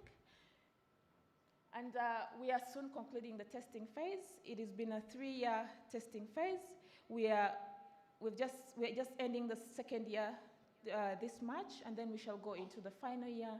That means we should be by now consolidating, and we are, the lessons and some of the experiences, and refining our work in the 4 districts as we go into the 8, and then later we can scale out, okay? But what we've noticed is that community prioritization produces relevant results. And what is relevant here? It speaks to the needs of the most affected, and that is what we have, that is what some of the things that have worked. We've ensured that we've improved decision making by including the people that must be there. You're talking about women, elderly, youth, all the categories, the people with disability. And then we've also ensured that there is participatory resilience planning together with the communities, engaging the communities to identify their climate risks, and ensuring that local knowledge is integrated into the process and appreciated as we plan. And then finally, some of the things that we've also ensured, we've improved transparency. The districts are here. When we go to the districts, we tell them how much is there and how much is for their investments, and that is known. And the planning starts. The communities actually, even the communities know how much money is allocated to the district for that and how they're supposed to use it and what the purpose is. We have incidences where the community is actually saying, we demanded for this. This is what we prioritized. And this is how we wanted it. Can you explain why the design is starting to change? And they're holding the districts accountable because they know what the money was meant for. They're the ones who contributed to it. Please, can we go on? So some of the things that we see that needs to improve is the capacity still at the local level is varying, and capacity strengthening should not be a one-off. It has to be continuous. When you see PCCs here, we have established what we call the parish climate change committees. It's a broad membership of about 14, 15 members who represent the different groups in the communities. And they're not elite in most cases, except the parish chief who ensures there's linkage with the district structures, okay? And there's no criteria for you to be there other than being nominated by the communities and them having confidence that you have the integrity that they desire to represent them. And then we need for stronger district level financial and contract management support. And then we need to deepen community engagement. We've done a lot, but it's not enough. And then the other thing that is critical is all these things can be planned, but without financial resources, it becomes challenging. Next. So these are some of the things that we have invested in the districts. You'll see that this is work in progress. The investments are being constructed in most of the districts. In Shibale, we have 15 boreholes at the moment that have been commissioned. And then in Pade, we have an integrated water production system that is under construction together with a community access road. And then in Kabong, we also have a piped water supply system and then a community access road. They're all under construction. And then Kalungu, right? We have also a valley tank, which is supposed to support production. And then we have 8 boreholes also being finalized. So that is what we have at the moment. Can we go to the next slides? I think I should be concluding. Now, we've sung about relevance from the beginning. We want to say that the Life AR interventions are not isolated interventions. Earlier on, we talked about the NDCs.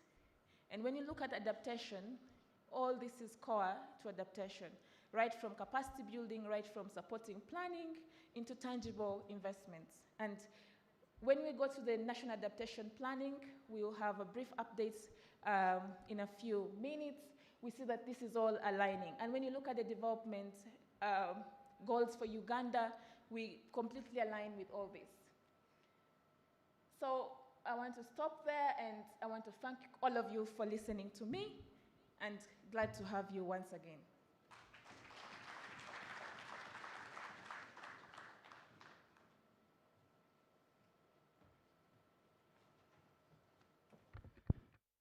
Thank you very much, Scovia, for giving us what the experience of the Life AR program has been, the implementation. Do go along the way, learn the lessons, and be able to change the things that need to be changing. Would now like to listen in from the local program and the insights coming in, sort of the kind of conversation that Scovia had, and allow me now invite Justin Oden to come and take us through the local program. Justin, let's give her a round of applause, please.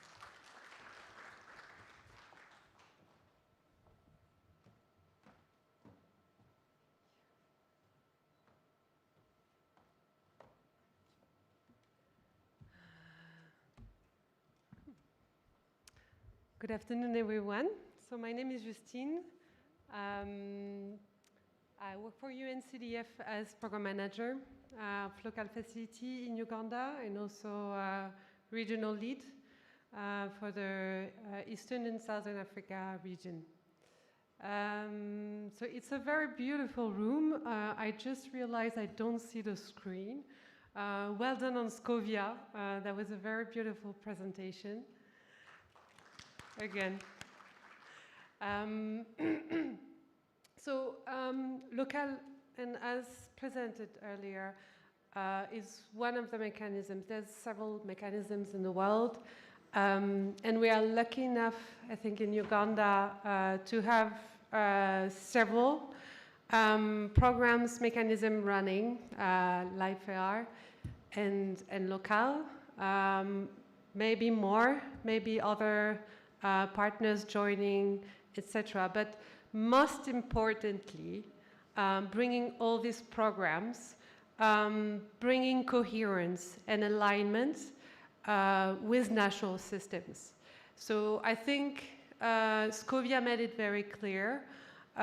We are building national systems, and it's absolutely necessary and a stepping stone for everything we do, and especially if we talk about locally led adaptation.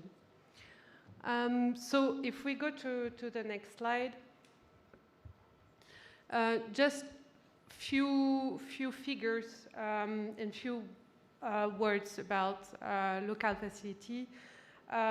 We've been operating this mechanism, UNCDF. It was designed by UNCDF since 2014. We learn from other partners. We exchange with other partners, including Life AR, including World Bank, with support always from the LDC group. We also took a shift, in fact, this year, including a private sector component, and I'll get back to that.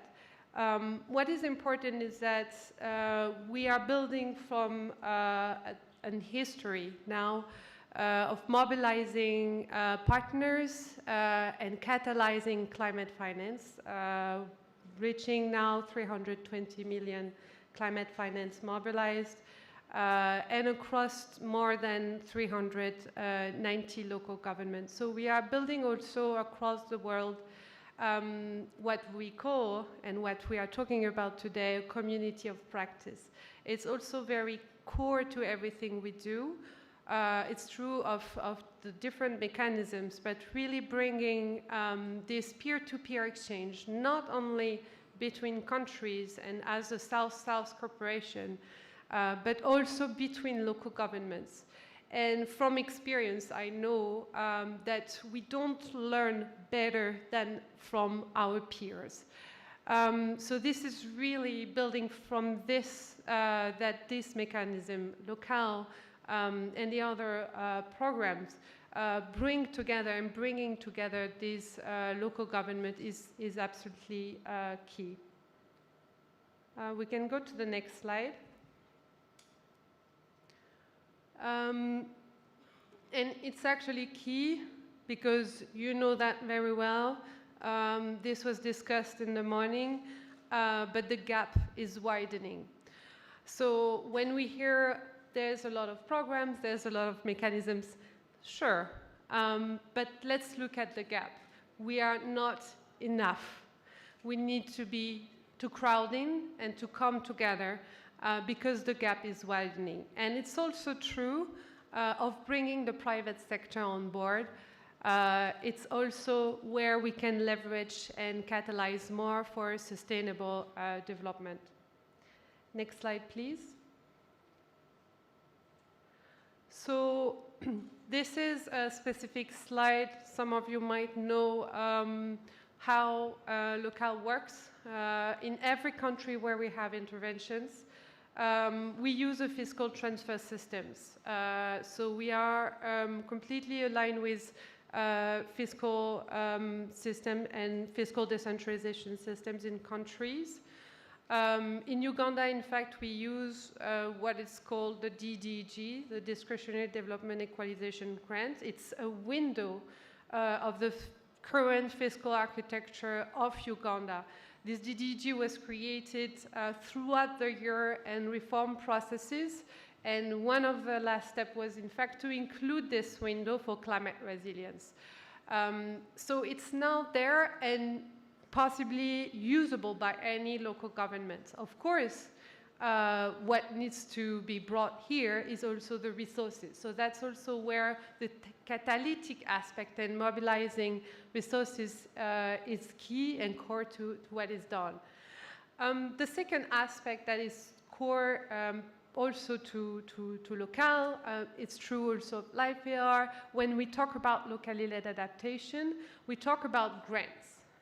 But grants that also are earmarked and includes performance embedded in those mechanisms.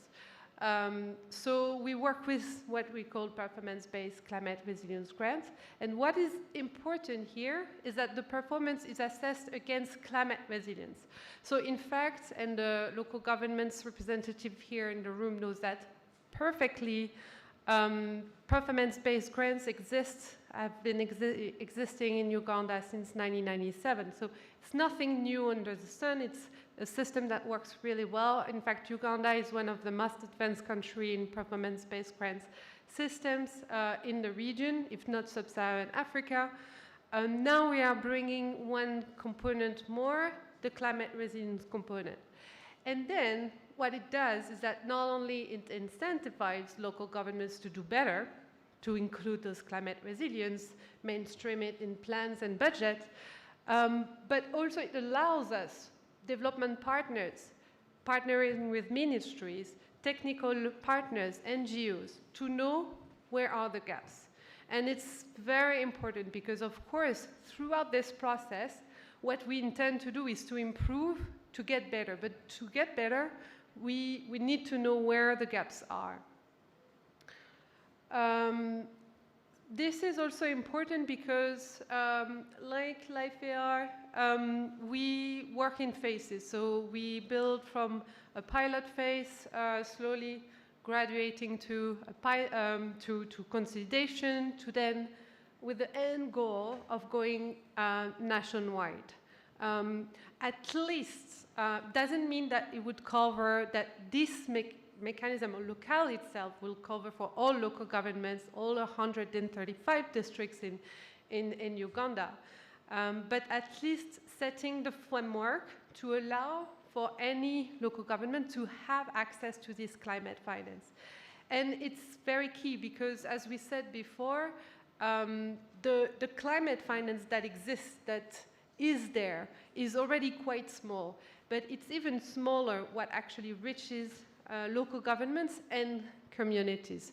So having these frameworks in place is the necessary first step to actually channeling more resources to bring,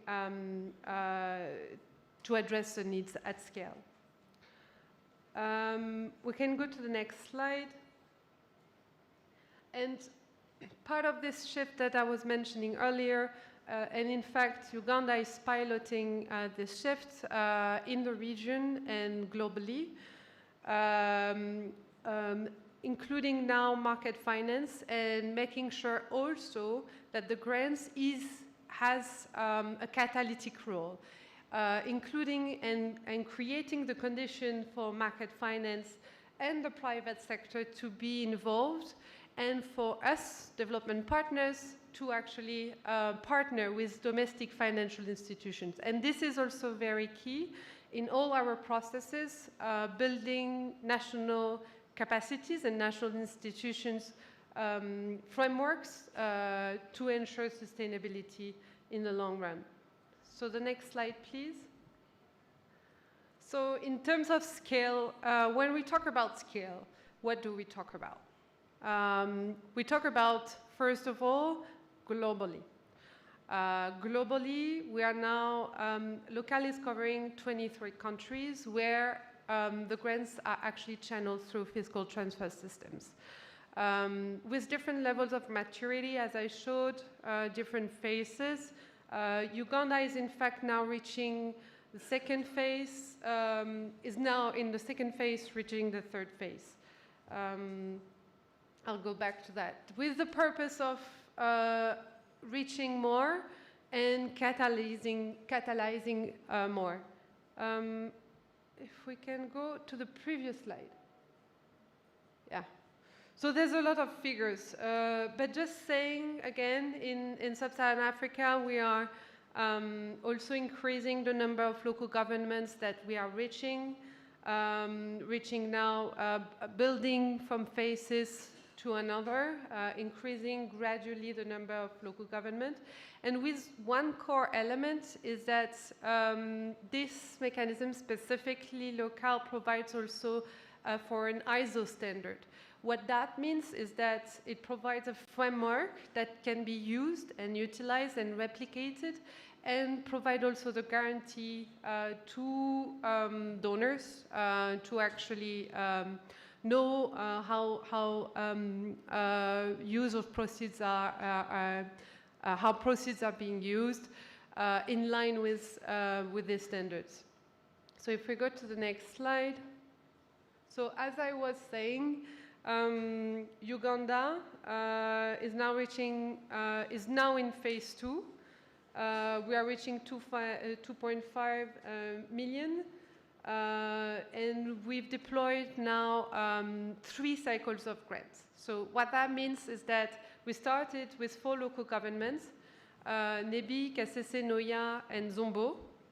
And those 4 pilot local governments received grants up to $600,000 US across those 4. With the allocation formula that I explained and the performance based on the performance. So they've been using that the first year, investing in climate resilience priorities that they have identified based on a climate risk vulnerability assessment, as described as well by Scovia. And these investments now, and continuously, we've involved more local governments. So the second year, we had 8 local governments. The third year, we have now 14 local governments. Every year, local governments plan their activities in line with their usual planning process, starting in September, October, with local government budget conference, going into the performance assessment carried out by OPM, and then receiving the indicative planning figures, mainstream with climate resilience targets, and then embedding that in their budget by June to start implementation in July. So it's in fact those on a rolling basis, let's say, and on an annual basis, that local governments can plan mainstream climate resilience and actually invest. And we can go to scale like that, because now the framework is in place, because now the guidelines and manual are being used by local governments, and now ministries are handling the mechanism themselves: Ministry of Local Government, Water and Environment, Ministry of Finance, and of course we are bringing more authorities, more MDAs on board to strengthen efficiency across the board. Also because we are increasing the number of local governments. If we go to the next slide. Now in Uganda we are reaching 24 local governments this year for implementation next year, with a total investment, and I'm just talking about the investment of $20 million by 2029, only for climate resilient investments. And I'm really stressing the fact that we are only talking about 20 million for investments, meaning physical infrastructure, projects. It can be nature-based solutions, of course, but those are physical projects selected and prioritized by local governments. If we go to the next slide. So this is just to close and wrap up very quickly, but just to give a quick snapshot as well in terms of what is implemented. We see here the powerhouse with a solar-powered generator, pump water to 60,000 liter water storage tank. And distribution pipes. So this was implemented in Nabilatuk. We have other across sectors. We have this other one is in fact a mini irrigation plant implemented in Kasese this year. Or was it maybe that was last year? Anyway, next slide. So just we have these investment across. What is interesting is also that after 3 cycles of grants, we are going with more. We also see some variations and some trends in terms of investment and what is selected. So this also reflects what are local government's priorities in terms of locally led adaptation.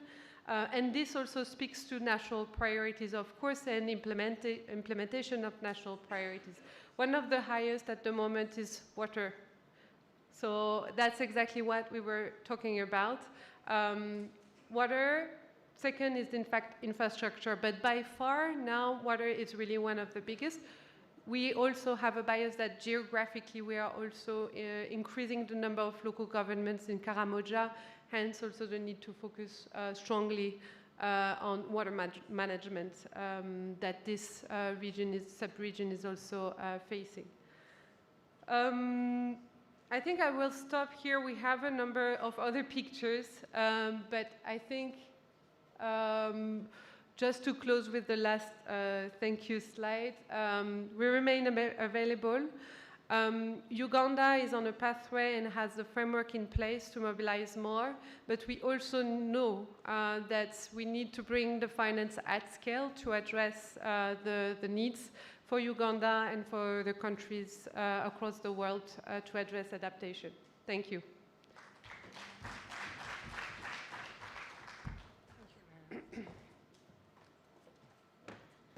Thank you. Thank you very much, Justine. Apologies. I had to ring the bell that I talked about earlier because our time is really fast spent and yet we still have quite a lot to cover, and our PS is actually here amidst the very tight schedules that his day has. So I'd like now to call on Dr. Daniel Nadomi to bring in the NAP coordinator to give us an update on the progress and the linkages to the locally led adaptation. And I think Dr. Daniel, I will give you about 5 minutes to be able to take us through that before we receive our keynote. And I hope for our technical team, is Tracy online? Are we ready with Ms. Tracy Kajumba, please? Because after Dr. Daniel, we'll be going for Tracy's presentation and then do our panel and close.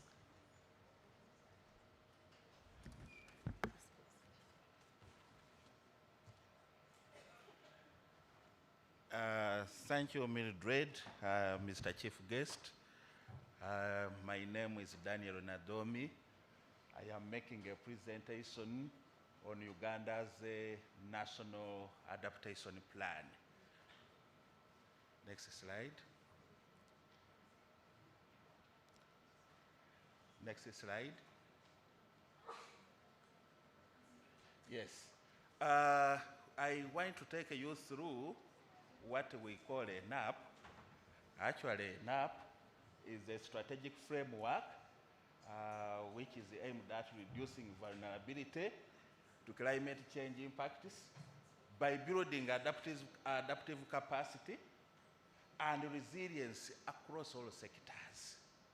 And in our approach which we are taking when we are trying to build this NAP, we are saying that we want to integrate climate adaptation into the relevant government plans, into the relevant government policies and programs across all the sectors, and also from the local communities upwards, and from the main from the center to the local communities.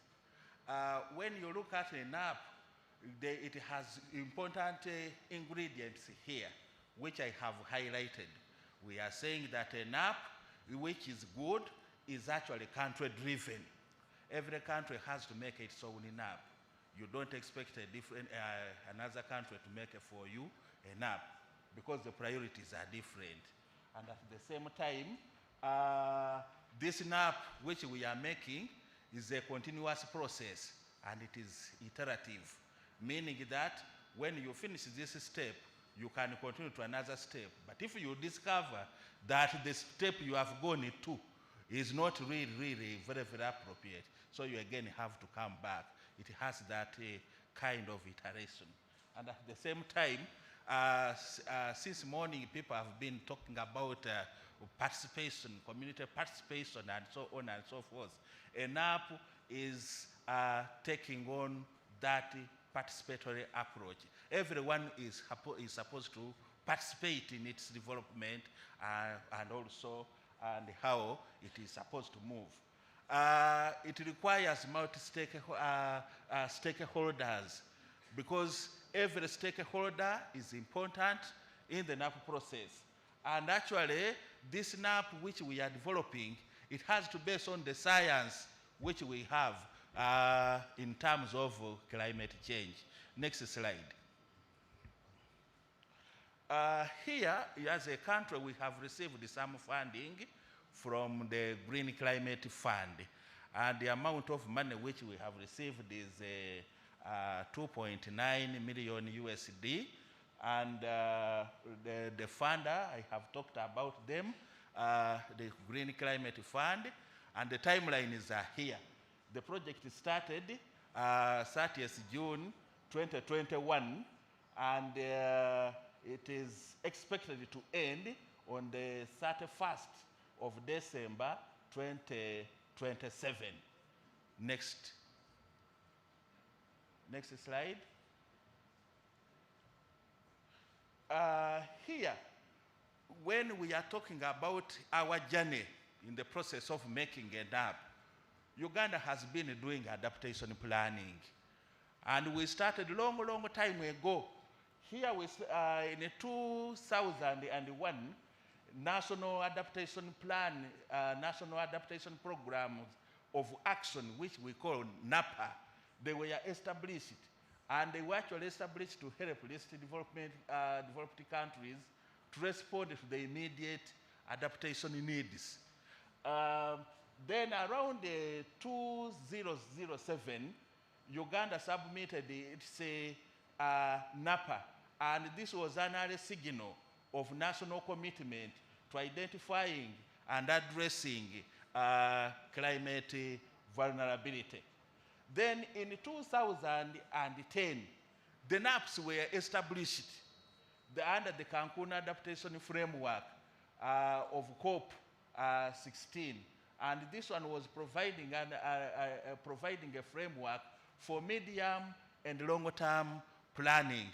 Because here, when we talk about medium, short term, and long term, the idea is if an impact has happened, and then you just, climate change impact has happened, and you quickly go, you are just responding to that immediate thing. But then it has also gotten longer term impacts, which can affect the country in an adverse way. So here, we are saying that the NAPs which were advocated for by the Cancun framework of 16 COP, this is now the framework within which Uganda is now trying also to make its own NAP.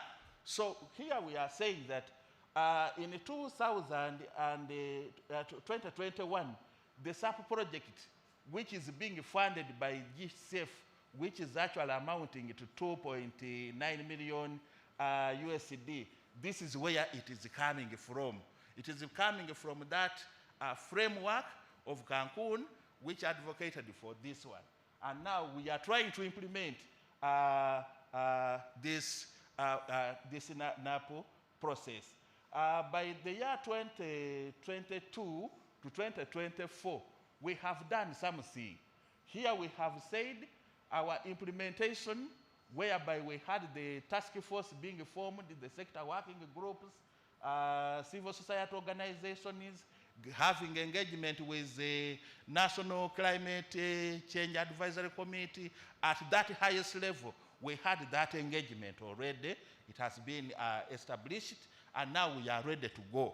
So right now, between 2025 and 2027, this is a period which we are saying that now we are going to have a phase where we are going to have our climate scenarios established. We have vulnerability assessment made. We have adaptation finance tools established. And then we have the final document for the country being made. Next slide.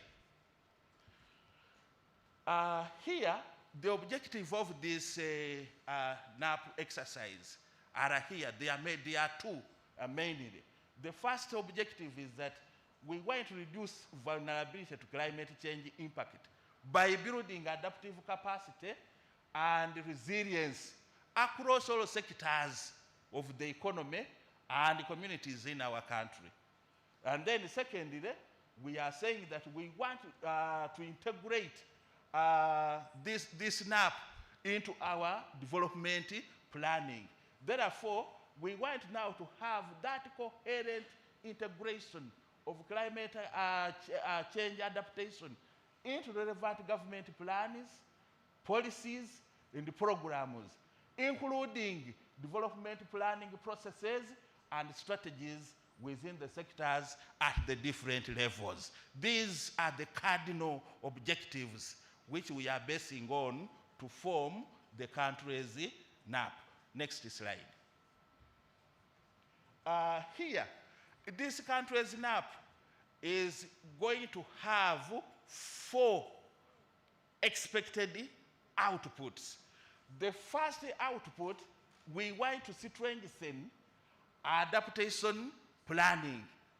And then the second output, we want to strengthen our capacity in the process of NAP. How we strengthen our capacity as a country to develop NAPs. And then number 3, to find a mechanism of securing our finance.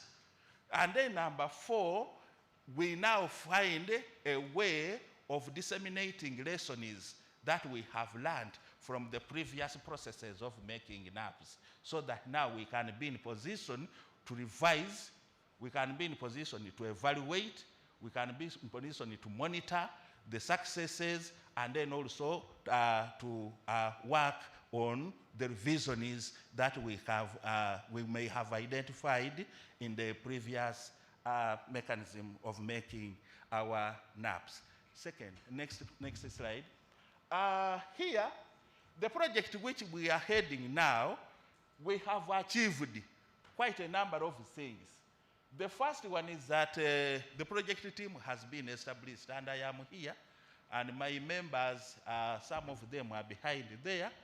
We have the administrator is there, and then the finance person is also there, and I am the project manager. Then number 2, the launch has been done. Number 3, the project documents have also been aligned, because when you are going to do some work, you have to sharpen the tools, first of all, so that now work becomes very easy.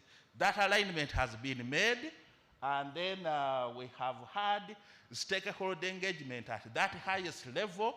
In number 4, we have procured the relevant specialists or consultants who will be helping us in doing this exercise. So what is remaining for us is to come to the ground, because in the morning, people have been talking about NAP, people have been talking about NAP for agriculture, they have been talking about NAP for water, they have been talking about NAP for health.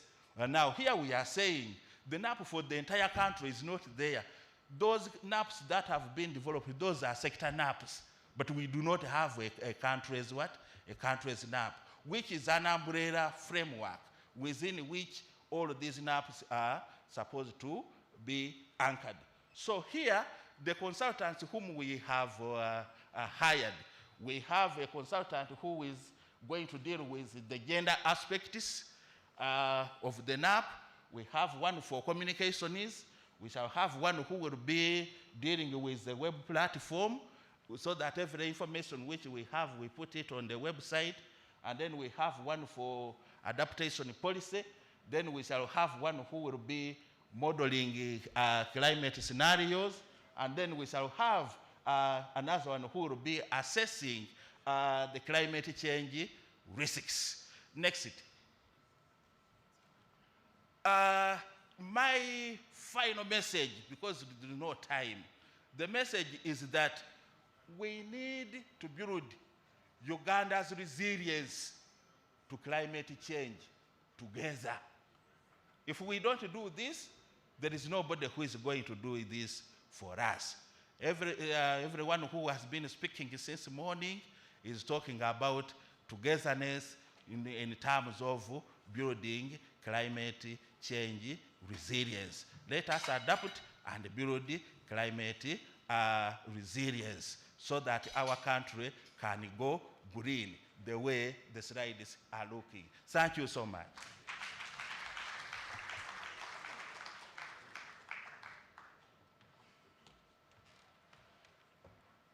Thank you, Dr. Daniel. After speaking about the sector NAPs into the need to develop the country NAP, reminds us that the move that government is taking from moving away from the sector-based planning to the program-based approach. I think it's more akin to that one. Allow me now invite a presentation from Ms. Tracy Kajumba, Director, Life AR Secretariat, and she's joining us online. Tracy, I don't know, to our technical team. Tracy, are you able to hear us? Yes, I can hear you. Please go ahead. We have a few minutes. Okay, thank you very much. Partners in the room.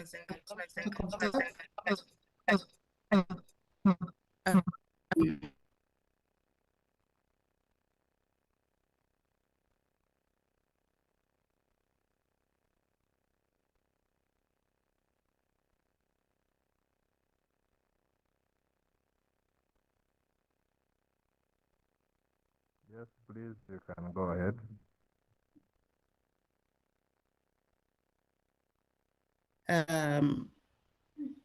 Can you hear me? Yes, now we can. Your mic was earlier muted. I'm not sure if you can hear me. Tracy, we can hear you now. It was showing the host had muted. You're loud and clear now, Tracy. Go ahead. Moderator, can you hear me? Yes, yes, yes, yes, There's a terrible echo in the background. I'll continue anyway. Thank you for this opportunity to talk about communities of practice. We've been talking about this for quite some time now, and especially linking it to the locally led adaptation. As we all know, the locally led adaptation principles have been signed by over 100 organizations, but I think it's important to note that principles are just principles. We have a lot of work to do in terms of implementation, learning, and also monitoring from implementation.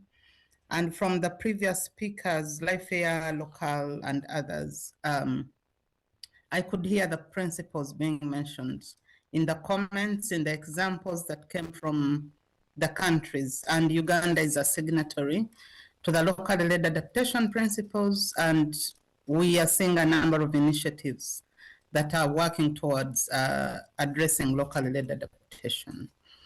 But coming back to the issue of knowledge, knowledge is one of the very powerful things that we underestimate most of the time, and important for adaptation as well. The IPCC Fifth Assessment Report emphasizes the importance of knowledge, and especially local indigenous knowledge, and coherence across the science and community knowledge, because there's a lot of innovation from community level through agriculture methods, and there are also actors who broker knowledge that is very important for adaptation. But we also need to note that knowledge is not neutral. There are people who hold the knowledge and hold the power on how it is used, on how it shapes policy, and on how it shapes adaptation. And this can have impacts on locally led adaptation if we don't watch how knowledge is being shared. And some of the gaps around knowledge relate to high income dominance. We know that access to information through digital methods have limitations, especially in Africa or developing countries. It's very expensive to even have enough data to access information. So if we are using those methods, that means there are groups that are going to be left behind if they are not included. So that's where communities of practice become really important, because the learning can happen at local level. It can be saved and processed to be accessed at different levels. But we also know there are critical sectoral knowledge gaps. We don't know everything. The Ministry of Water is doing something, Ministry of Finance is doing something else, and there are different skills that are required in there. So it is important through communities of practice to bring different people with different knowledge and skills to share their experiences so that we are able to have a common position on effective mechanisms on adaptation and resilience. There's a lot of technology advancement coming in, artificial intelligence, IT skills, but these are things that communities cannot use at the subnational level. But if the learning happens involving youth, involving women, involving the groups that have been mentioned, then this can be processed into tools that can advance this knowledge to inform global reforms or national policies and other processes. And there are also challenges of education levels, challenges of language. I know in Uganda we have over 50 languages. In many years when I used to work in Uganda, if I crossed Karamoja, I would seem like I'm not Ugandan anymore because I'm not understanding what they are saying. So how do we capture that knowledge from different regions to be able to feed into the national adaptation processes that are happening? We also have research gaps. Earlier, David and the Dean Revo were talking about the role of universities in terms of supporting learning for adaptation. And I think this is where we really need to capitalize. It's really interesting to see Uganda looking at across society, the whole of society, whole of government approach is playing out well, where we see the role that universities can play other than publishing in journals. How do we use community information to feed into policy, into tools and processes that can make adaptation effective on the ground? So at the launch of this COP, it's a start, it's a good step. We need to really look at what are the advantages. As part of Lifeair, when the least developed countries group did the assessment of the challenges LDCs are experiencing, one of them was always depending on the global north for capacity building, for consultancies to do NAPs and NDCs. But we recognize that as LDCs, we also have so many institutions within our countries, universities, many other institutions of learning, civil society organizations. How do we harness the knowledge that is already there to support government in the implementation of the Paris Agreement? So the communities of practice within the Layfair narrative is for LDCs to learn from each other. The best practice, if they access, applying for funds, for example, there are countries that are good at accessing funds from GCF and others. What are they doing right that others can learn? At some point, Uganda traveled to Kenya to look at how the DCF mechanism was set up, which the bank has rolled out across the whole country. So this learning within developing countries is important within ourselves because there's a lot of untapped knowledge that we can learn from. Sharing good practice, not only in the LDCs, but also informing global good practice and using this knowledge as evidence to inform the reforms that the global funds are trying to do. So this scope is important at different levels. For the government, I think it provides the evidence, the knowledge from the ground with local voices, which is at the heart of locally led adaptation to inform policy and programming and investment. And it also gives us the opportunity to tap into the skills and resources of civil society organizations and universities to strengthen adaptation. But for the communities, it also strengthens their voice in decision-making, in participation, in informing programs and policies. So it is really very exciting to see this taking shape. And I hope that we will use it as a trusted space for problem solving, for collective evidence gathering, but also building relationships to implement effective adaptation. I think, as Justin said, different initiatives working together, local, Layfair, cross-ministry collaboration, development partners, so that the principles are just not on paper, but are implemented to impact what communities are doing for better adaptation and resilience. So I want to stop here and hand over in the interest of time. Thank you so much for the invitation.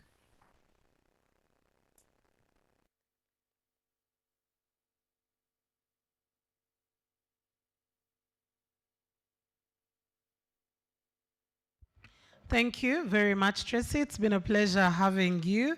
And of course, to everyone who is following up this conversation online, because we are not only physical, that room here, the auditorium at the Ministry of Water and Environment could not be able to host all of us, but we want to say a special thank you to those who are following in online.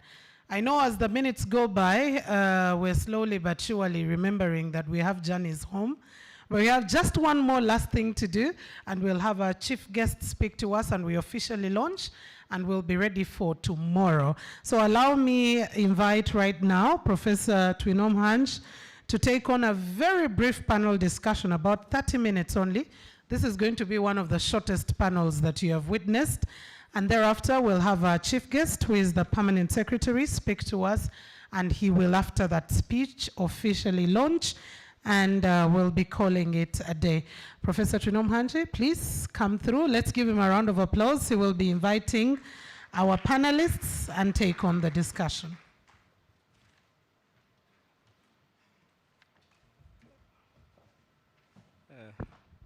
Thank you, our Director of Program for today.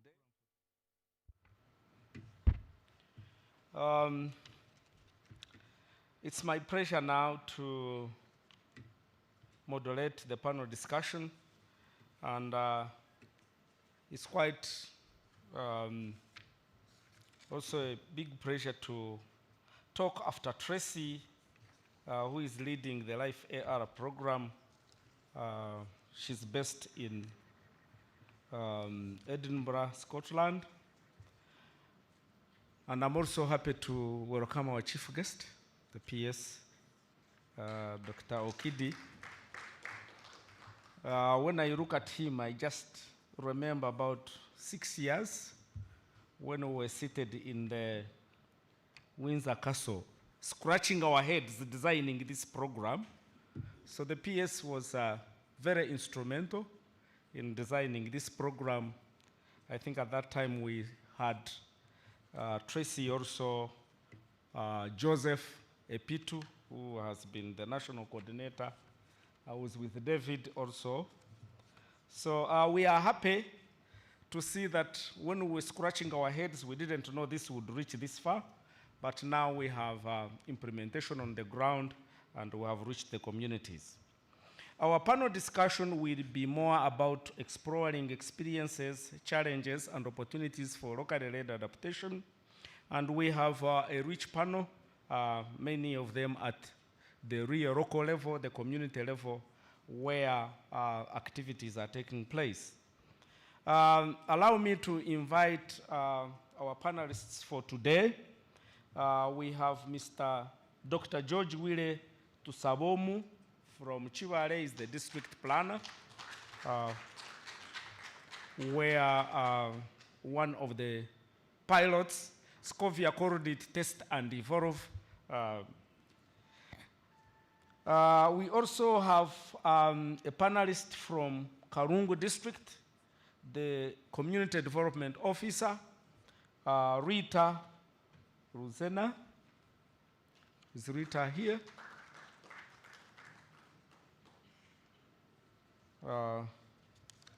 The other panelist is from Give Directory representative, Samantha Tinka.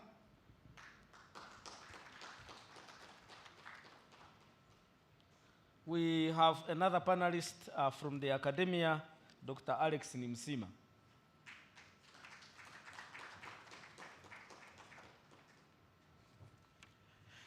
Okay, so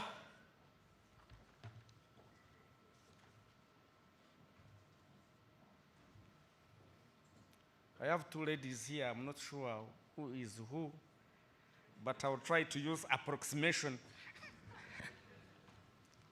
Our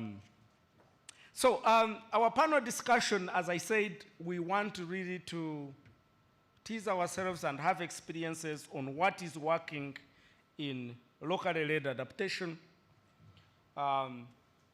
the key challenges and gaps, the role of community knowledge and evidence, and how the COP can strengthen collaboration and the priority actions going forward.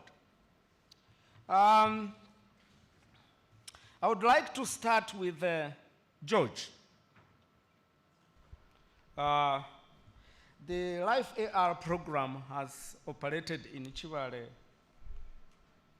district for some time. We have had some projects. I was looking here and I saw the permanent secretary commissioning a borehole in one of the areas in Chivale district. So, could you enlighten us on more on which of the locally led interventions have had the greatest impact in your districts and the main challenges working through local government's system? We know it is not easy. Yeah. Thank you so much, Professor. Thank you so much, dear delegates, for this conference. Yes, Kivale District Local Government is one of the 4 districts implementing the test and evolve phase of the LFAR project. And Scovia has already mentioned the other 4, the other 3, including Karungu, Padiel, and Kabongo. Maybe before I proceed, I want to request members from those 4 districts to stand up for recognition. Can members from those 4 districts, Karungu, Padiel, and Kabongo, and Kivale, thank you so much. So these are the foot soldiers on the ground implementing Life AR. Now in Kivale district, we are happy that we have implemented water projects. We have constructed 13 boreholes, like Scovia mentioned, and this came out of a participatory process. Many presenters have already talked about the participatory process under the local led initiatives.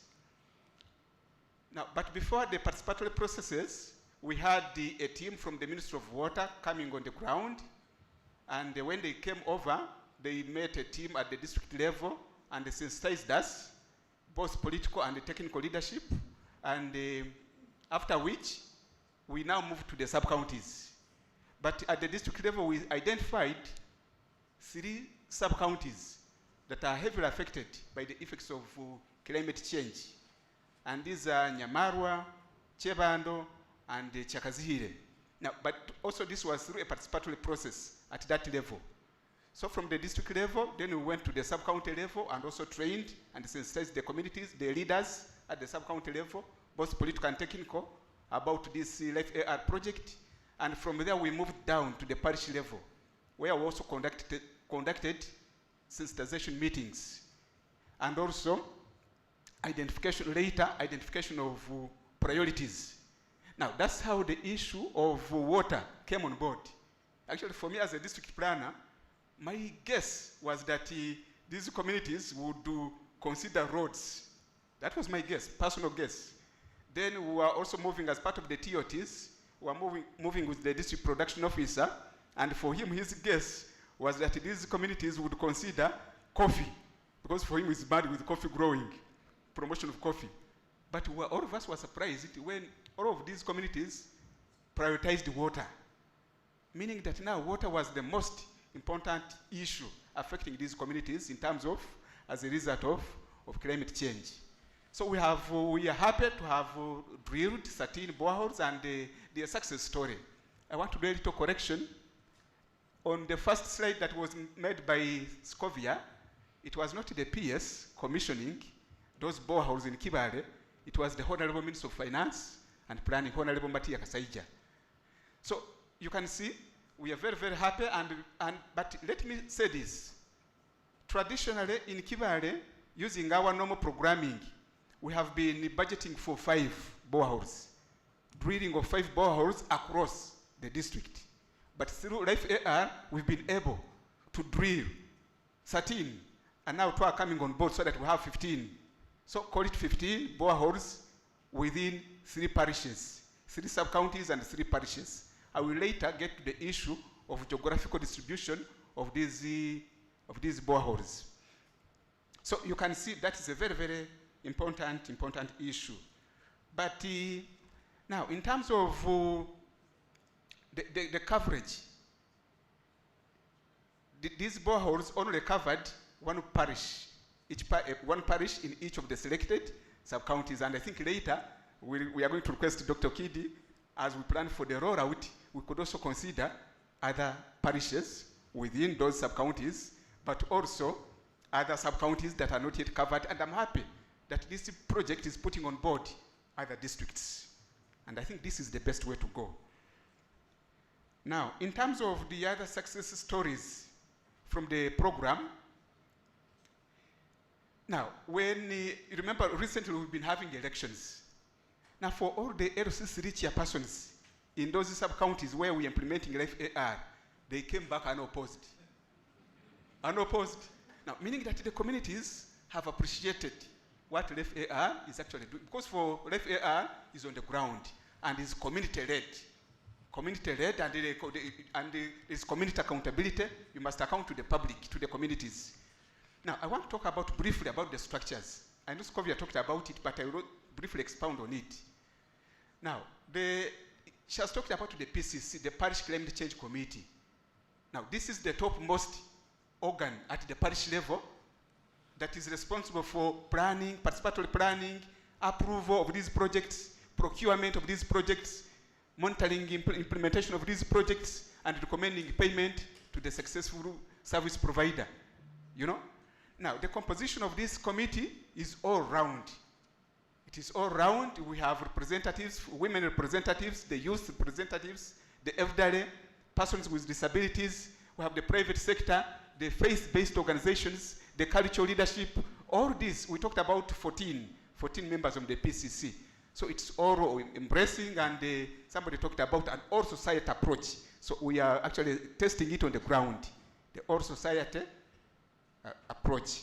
But also, I think I should mention this as a way of, somebody talked about business unusual. Now, 70% of this funding, 70% of this funding is going to the projects. Unlike other programs, I don't mention them here, where you find a lot of funding going for recurrent expenditures, and then very little coming for the real projects. So you can imagine under FAR, 70% is being used for implementation of these projects. So we are really very, very happy as part of the business unusual programming. Yeah, but what you have talked about, the very nice things. Has the journey been really very smooth, or you have faced some challenges that you want to tell others so that they learn from them? Thank you, Professor. A number of challenges have been faced. One of them is the overwhelming demand for the services. When you look at the prioritization, the list of priorities that came on board, there were very many priorities, but they had to consider the first priority. Now, all the others are not yet handled because of the inadequate funding, definitely, from central government.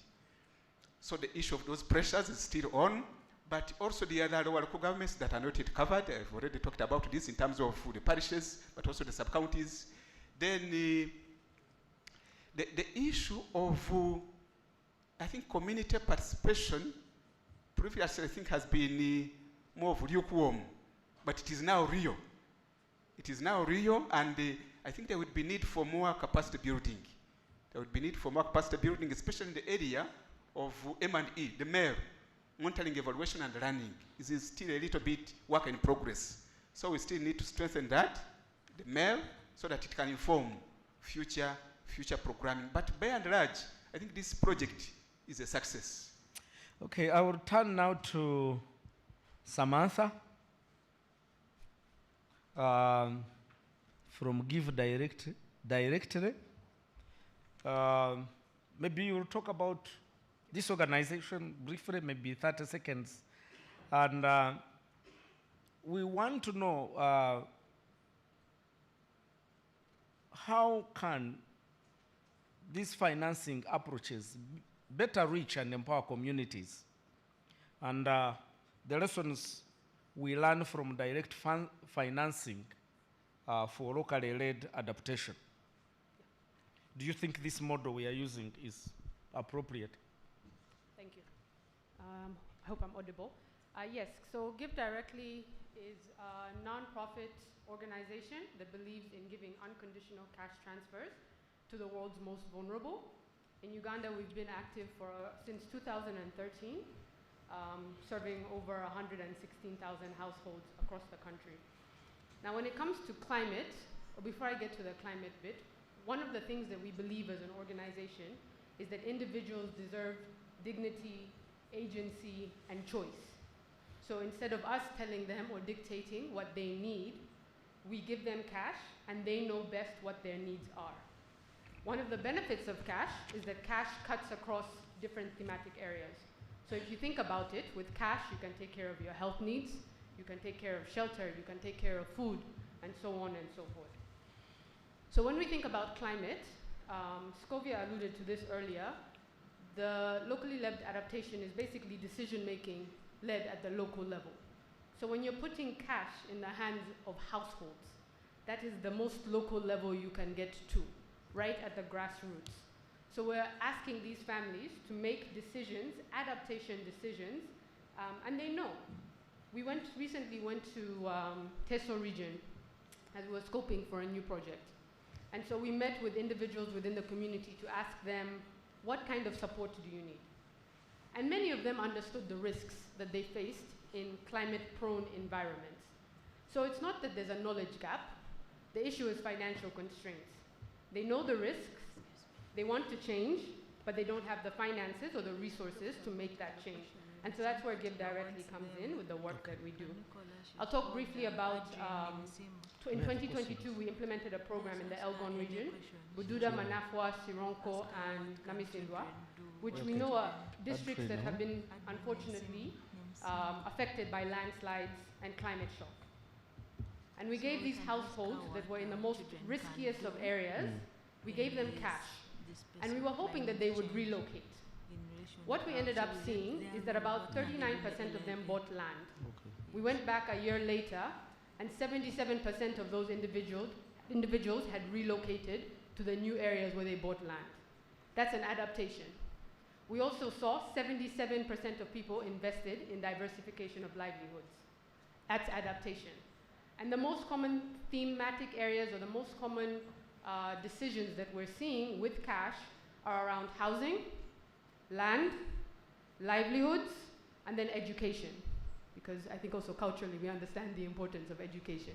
So people are investing in education for their families. But this is also good, right? Because it breaks the systemic issues that we have. When people are educated, they can make better choices for the future.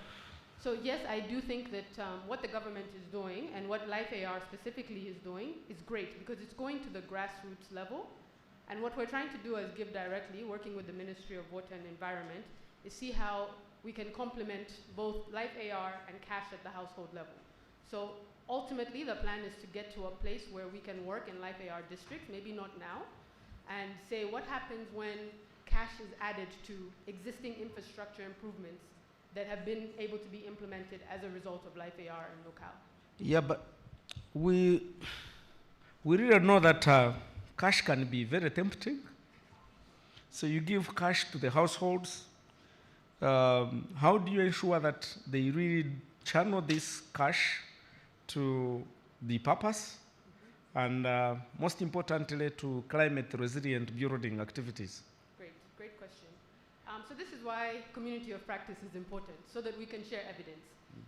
Cash is one of the most studied interventions in the nonprofit space and generally as a modality of aid.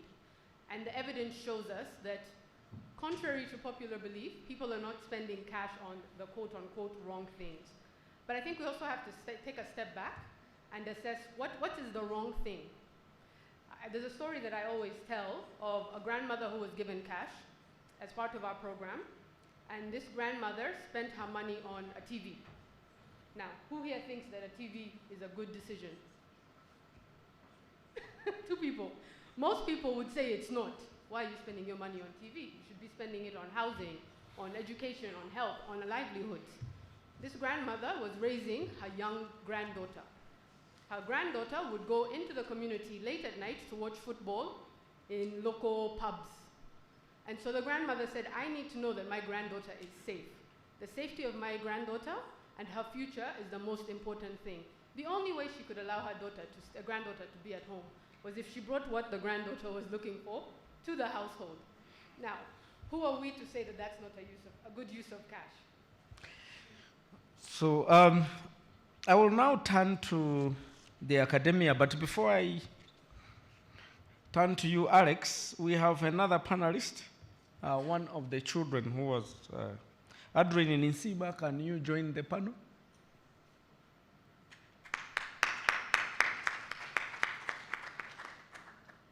So as she joins the panel, Alex, you are from the academia, from the Ivory Tower, and the academia has been accused of doing only theory, no practice, researching and writing papers, talking to themselves without informing policy, working with the policy and the communities. From the academic side, could you enlighten us on what knowledge or evidence do you think is needed to inform adaptation, including the NAP and the community of practice, and how we can have research better support both policy and local implementation, and role of academia in this scope? Okay, thank you, Chair, for that question. People talking about that the university is theoretical, they need to understand that the university, as an academia, you have 3 functions. We do research, we do training, and we do outreach. But the outreach arm of the academia has been kind of weak, and that's why people have been talking about that we only stop in classes. But in all the 3 roles, they are very much applicable even in the project that you are talking about. So when you're doing a project like this, academia is supposed to give you evidence. Everything you do, it must be based on evidence. We don't want you to go and put up a borehole, for example. You put up a borehole, you construct a borehole, and after 5 years, there is no water. Huh? The borehole dries up. Meaning you did not take care of the water levels. You didn't understand the water levels and how they are projected to change in the next few years. So academia, we just come on board to provide evidence to support your research. Then another thing I want to talk about, as you're adapting, you must also know what you're adapting to. Are you doing reactive adaptation? Are you adapting to what is happening currently? Or you are doing proactive adaptation of what is anticipated to happen in your area, so that as you're designing the road, you know the rains, this is how the rains are likely to be in the next 10 or 20 years. So those two things must be put into consideration, and you can only get that from the academia. Then lastly, academia also have a leverage that we have the human resource. So we train the human resource. So if the academia have this knowledge, like you're talking about local initiatives, if they have that model of training up to the local level, they have the capacity of imparting this to their learners. And these are the learners who are going to work in the districts, who are going to do most of these research activities. So that's what I can say for now. Thank you. Adrian, I saw you doing a poem here, and I was very touched. The children are always following what their teachers tell them, parents and elders.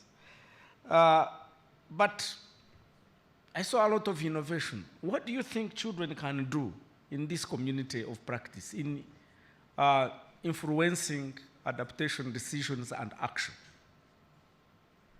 Hello, everyone. Thank you for that wonderful question. My name is Grace Nsima. I'm a 12-year-old climate justice activist. I'm the team lead of the Little White Soldiers, the author of the Little White Soldiers book, and the Youth Go Green Climate Champion and Ambassador. I'm very happy to be here and honored to be given an opportunity to share my mind. First of all, children are already doing many things to support towards this climate crisis. If you go to the youth and children pavilion, you'll find different innovators that are innovating different green jobs that can help the environment. Personally, we do reusable pads where we not only save the environment, but also help those who cannot afford.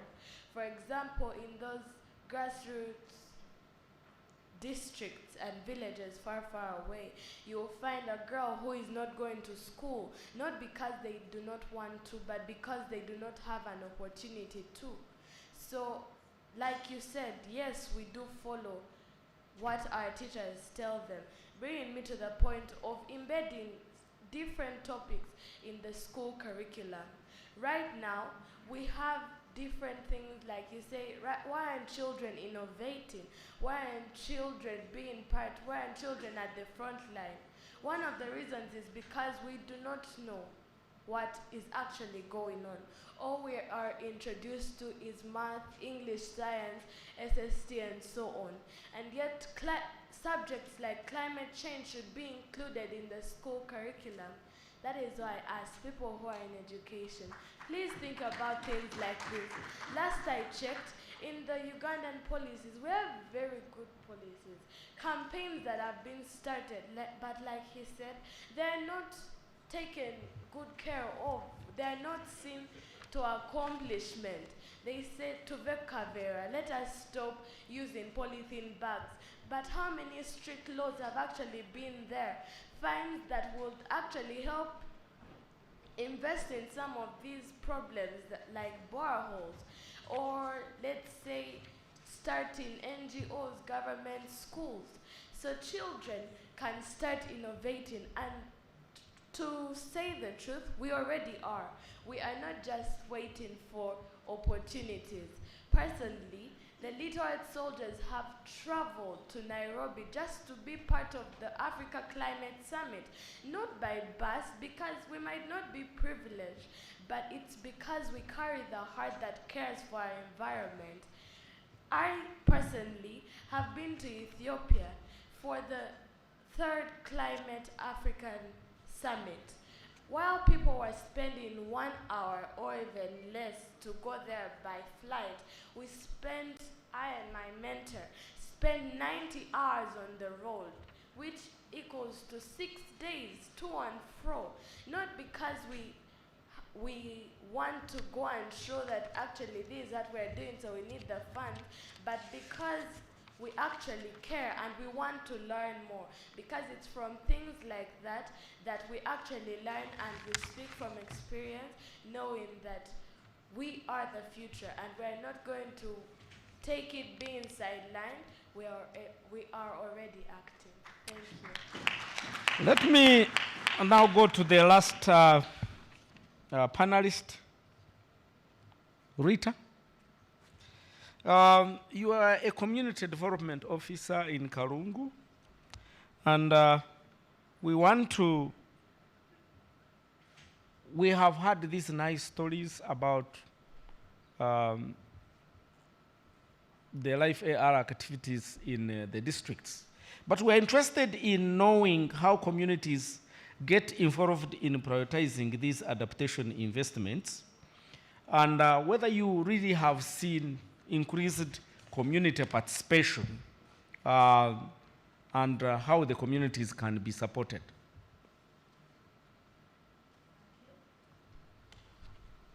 Thank you very much.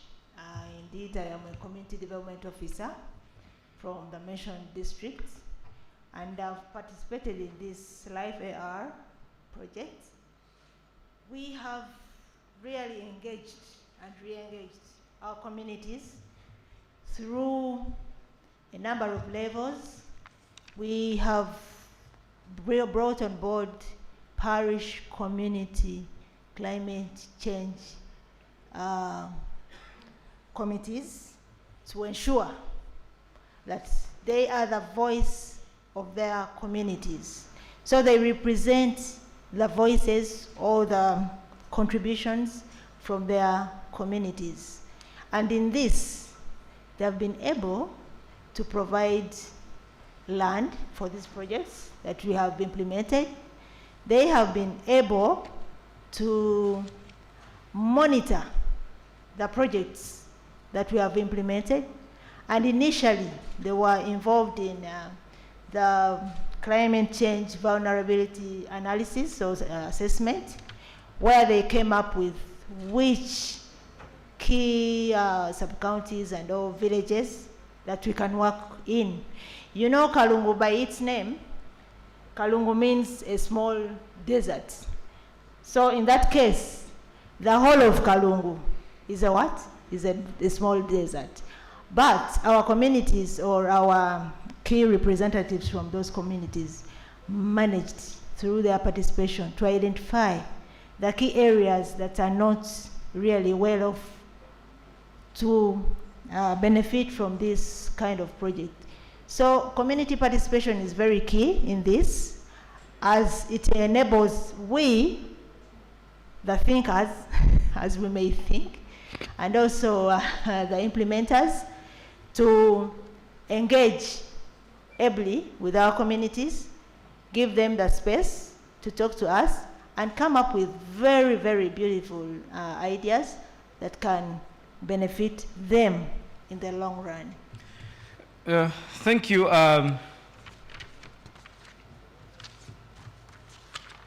Thank you, Rita. I will now, we are running short of time, I will now open this panel discussion to all of us. I need a microphone and somebody to take it around. If you have a question, a comment, or advice to the panel, I will give to the first 4 hands who have a burning question or comment or advice to the panelists. Please put up your hand.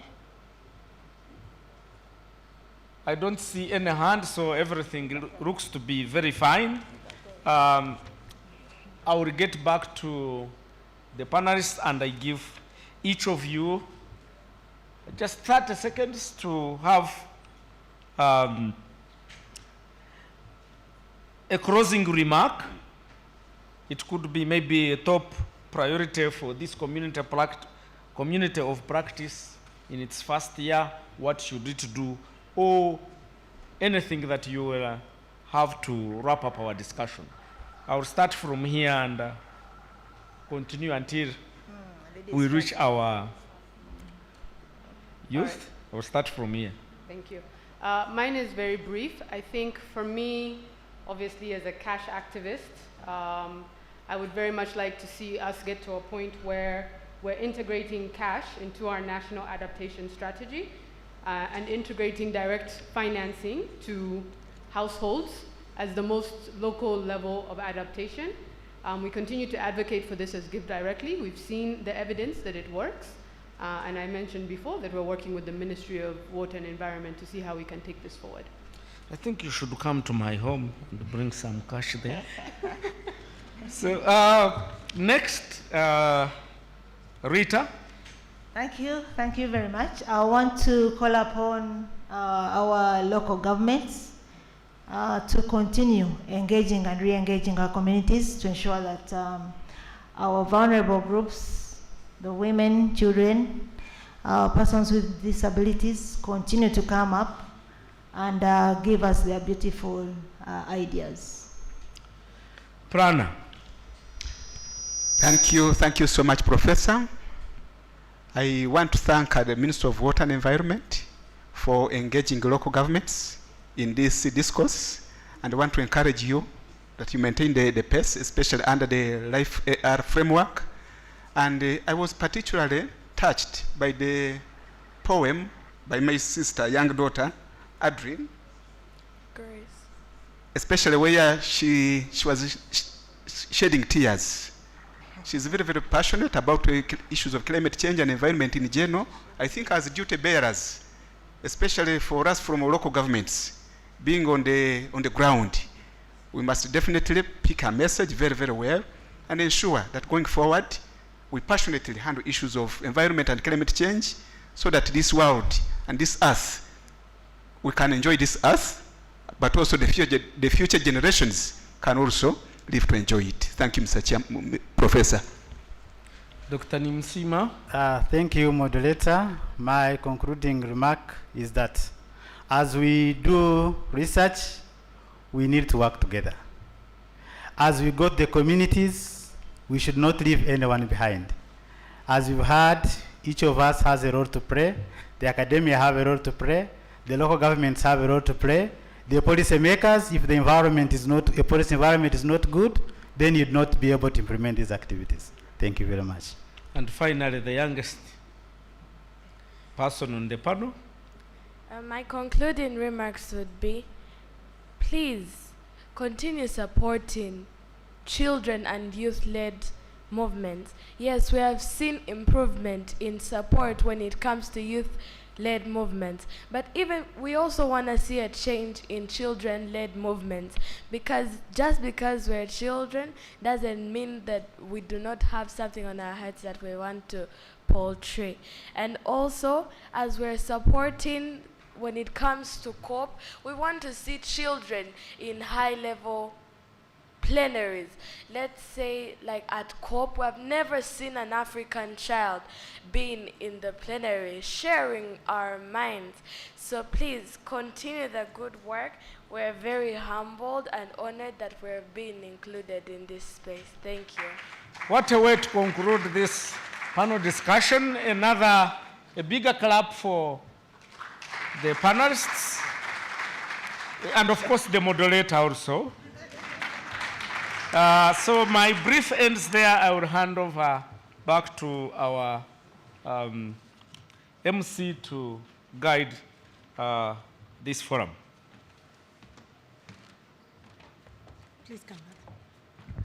Prof, kindly, let's have a group picture right here, and I will request that the PS comes in to join. Picture is okay. Yeah, this picture.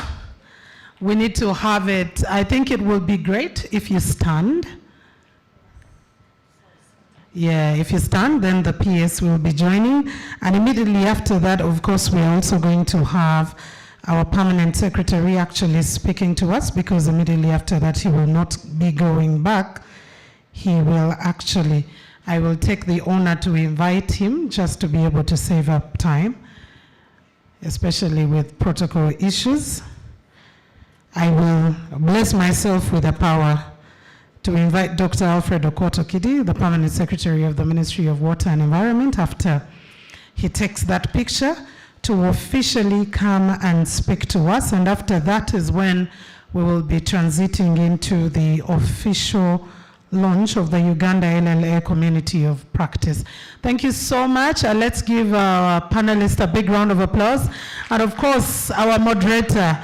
I know what it means to be on a tight schedule in terms of time, and yet we need to go. So ladies and gentlemen, let's give another round of applause as we welcome our chief guest to speak to us.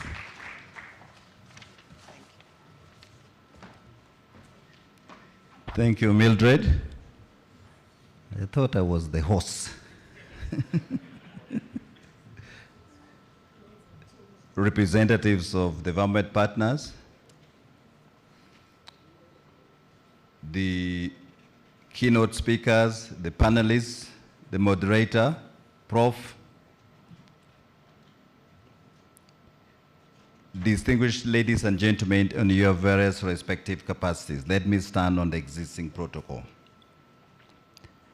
I salute you all, and I would like in a very special way to extend a warm welcome to all the partners who have come from the district to share with us their precious moments and also give testimony as to what locally led adaptation in practice looks like. Thank you so much. It is an honor to join you today at the launch of this important collaboration and learning platform, the locally led adaptation community of practice. I just want to clarify, this is not about live AR or about local. It is about locally led adaptation. This signifies the beginning of a shared commitment to rethinking how climate action is delivered in ways that place the affected communities at the center of the solutions. Often, adaptation efforts are distant from the realities of the people most affected, ignoring the fact that they are not just vulnerable, but are at the front lines, are knowledgeable and innovative.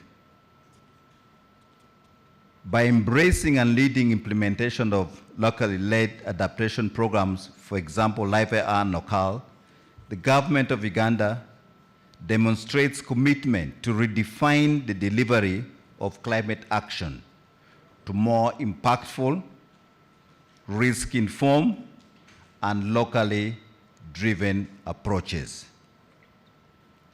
This community of practice will prioritize local actors working together with practitioners, policymakers, and researchers to create space for intentional and continuous learning, amplify local voices, and co-create knowledge, solutions, decisions that are practical, inclusive, and sustainable. And as we were challenged by the youngest panelist, she has been very active, by the way, and I think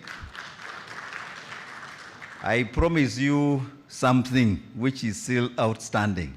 We will sort it out. I have not forgotten. I have not forgotten. And we are working on something that I think will project you better. Involving the young people is a must. They have the best solutions because the world belongs to them. For us, we are left with few years, and the best that we can ask of them is to allow us space to rest underground peacefully. But that peace only comes if we give them the space. The community of practice will not only focus on dialogues, but clear enablers for a shift in power, resources, and decision-making closer to the communities who need them most. It will be a catalyst for building trust, strengthening partnership, and ensuring that adaptation efforts are grounded in equity and accountability. To listen to the team from the district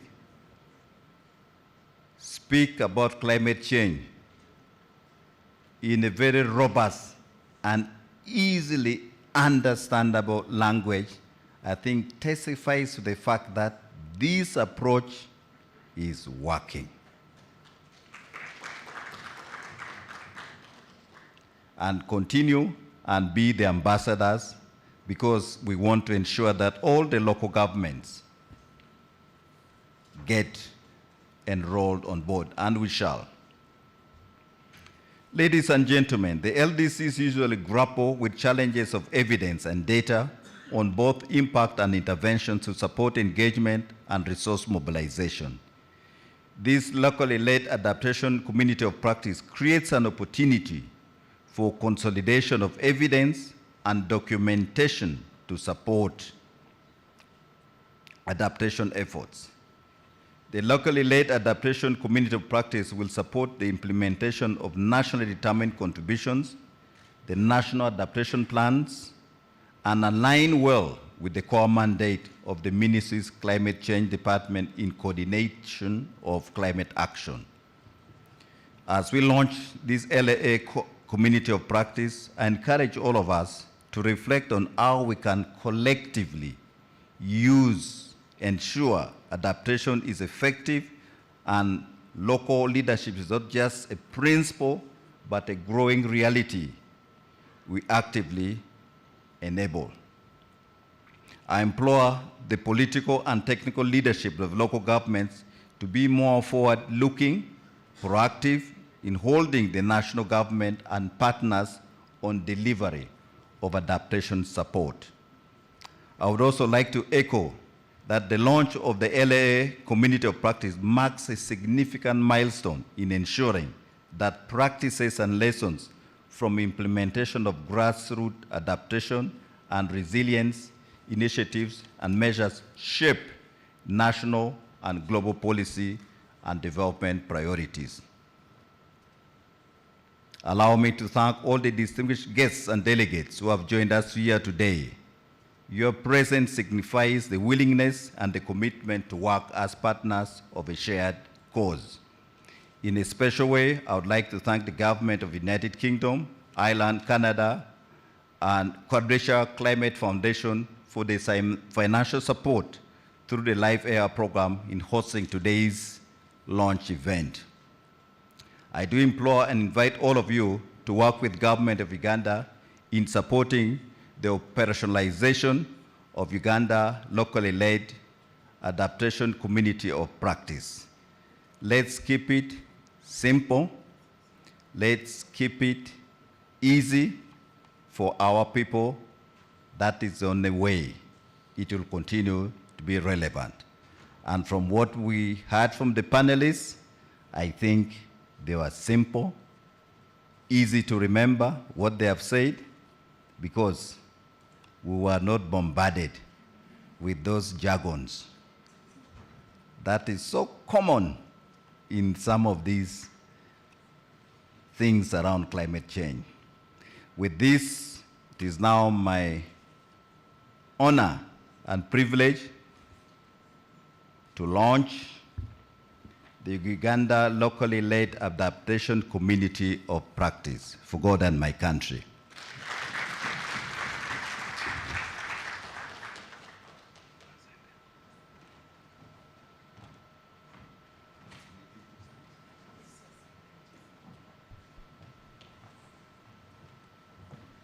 So we're now officially going to have the PS. For this particular one, you are our chief guest in as much as you're the host of this Water and Environment Week.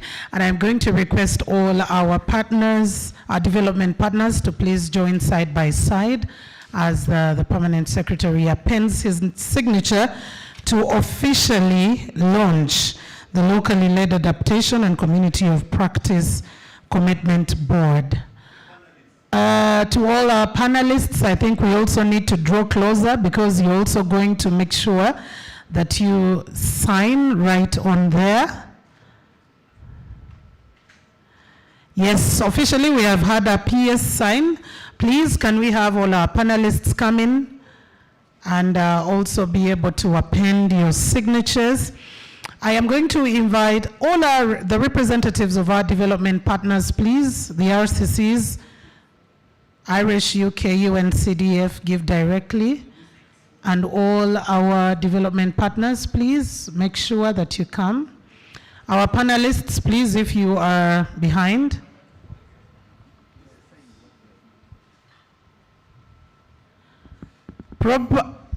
Now here is the point where we would ask you if you were signing for money, you don't know how much money you signed for.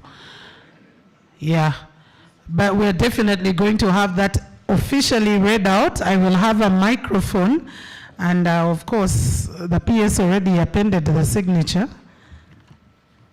PS appended the signature to one open check, but I'll give the PS the microphone later for those of you who have signed and followed suit to let us know what exactly we actually officially did launch. To the representatives of the district local government, our chief accounting officers, or administrative officers, Kalungu, Kibale, Kabong, Pader, please, if you're here, also make your way and append your signatures. Our cows, please. The representatives of the different ministries, departments, and agencies, if you're still here. Gender, energy, Maif was represented. Yes, we had some people in. The academia, please. We would like to have representation. We know Makerere University, Chambogo University is here. Please, let's have you represented. And if we have any representative from the faith-based organizations, okay, yes, we have representation from the academia. And then also, last but in no means the least, we will request to have as well the civil society organizations that are still here, together with the private sector, our media representatives. Terms and conditions apply in here. You as well need to have an appended signature right there. The children are definitely represented. National Environment Management Authority, of course, I requested that the different MDAs come through and append the signature, and then we will officially know the open check that we signed, the wording on there. Okay, I think those will be it. After those signatures being appended, I think it will also be very, very lovely to have a group picture with some up here, others down.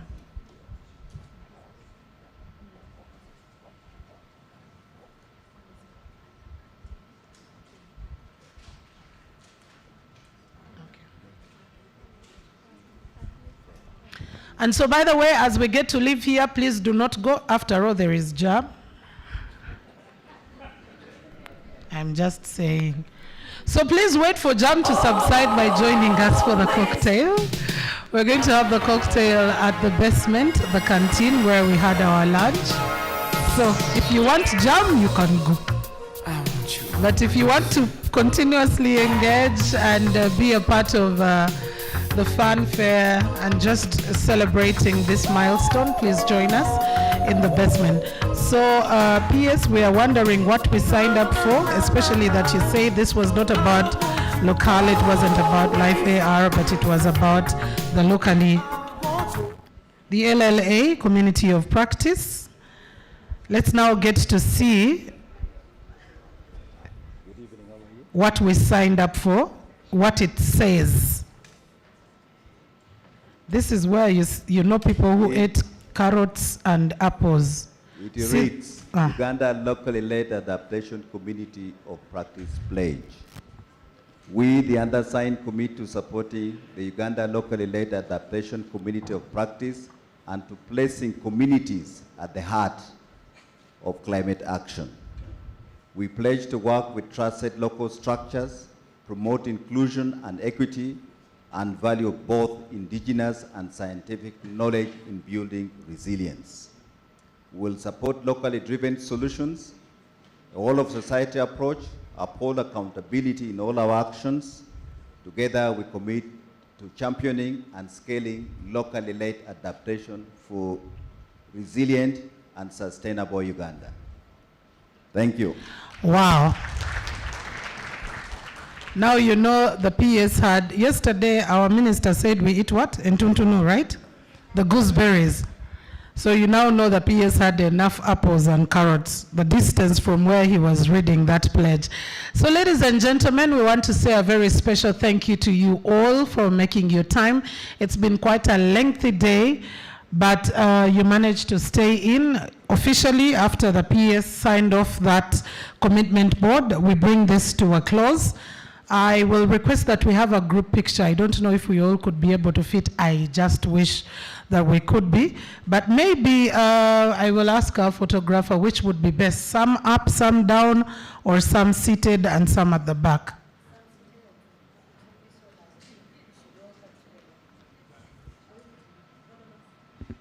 We might not fit, but we would want all of us. So let's start with the PS come to sit right in the middle, and then the rest of us will get to fill up all the other places as it is. Yeah. We make sure that we have representation at least from MDS, from our development partners. Please, all of you come through. From district local governments, make your way, at least representation from the academia, CSOs, the private sector. The youth and children, please. Let's have a representation. Yeah, I know we may not all be able to fill in here, but at least if we have all that representation, please make your way. Some of us will be seated, some of us will be standing. So let's get here.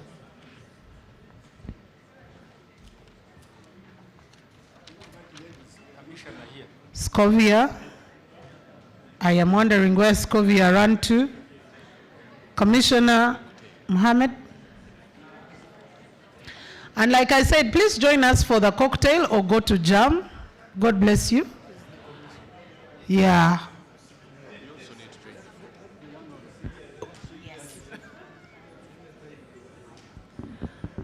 Kindly, let's join in this photo.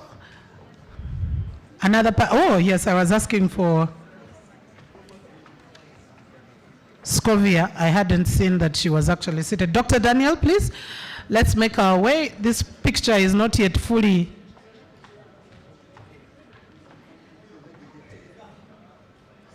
Please, let us all come.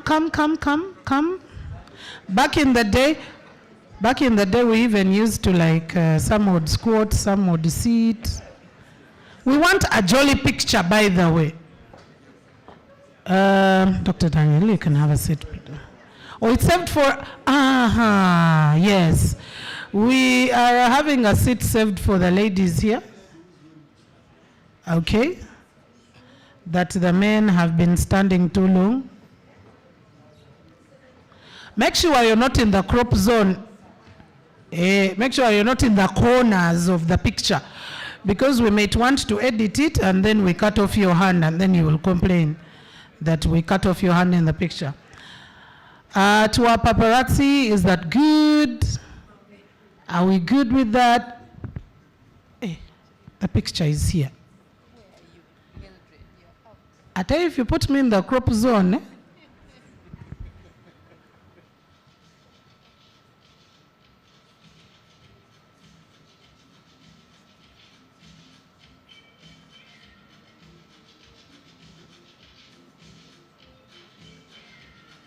are we still, I'm seeing someone still zooming in a little bit. Okay, this will be the last one.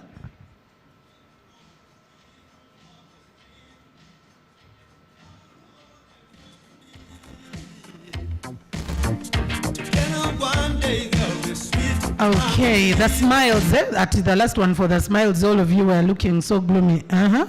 One more with the smiles. One more with the smiles. That is lovely. Ah, the person who is with PS, the smile he gave. It was the World Cup smile after all. All right, thank you so much, ladies and gentlemen, for coming through. The week is still on, and tomorrow we have quite a number of site visits that we're going to be having. Start with the dialogue.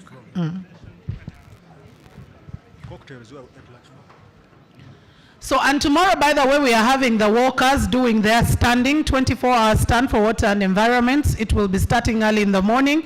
Please feel free to pass by and cheer them on. Now, tomorrow, the dialogue sub-theme is going to be on investment in science, technology, innovation, and capacity building to enhance progress in the water and environment management and development. Remember, this is partly what we discussed earlier on. Tomorrow, there will be a deeper conversation on that in the morning. There are also going to be quite a number of parallel discussions that will be coming through for Wednesday. So please make sure that you join in the conversation. Join us for a cocktail. That is where we had our lunch. That is in the basement at the canteen. Otherwise, journey masses for those who are leaving right now and even much later on. Let's continue with the conversation as we shift from just the discussions all through into action.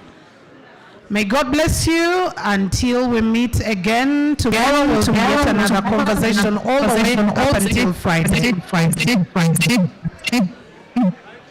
Life AR is an LDC-led initiative designed to enable countries like Uganda to align climate action with their own priorities and needs.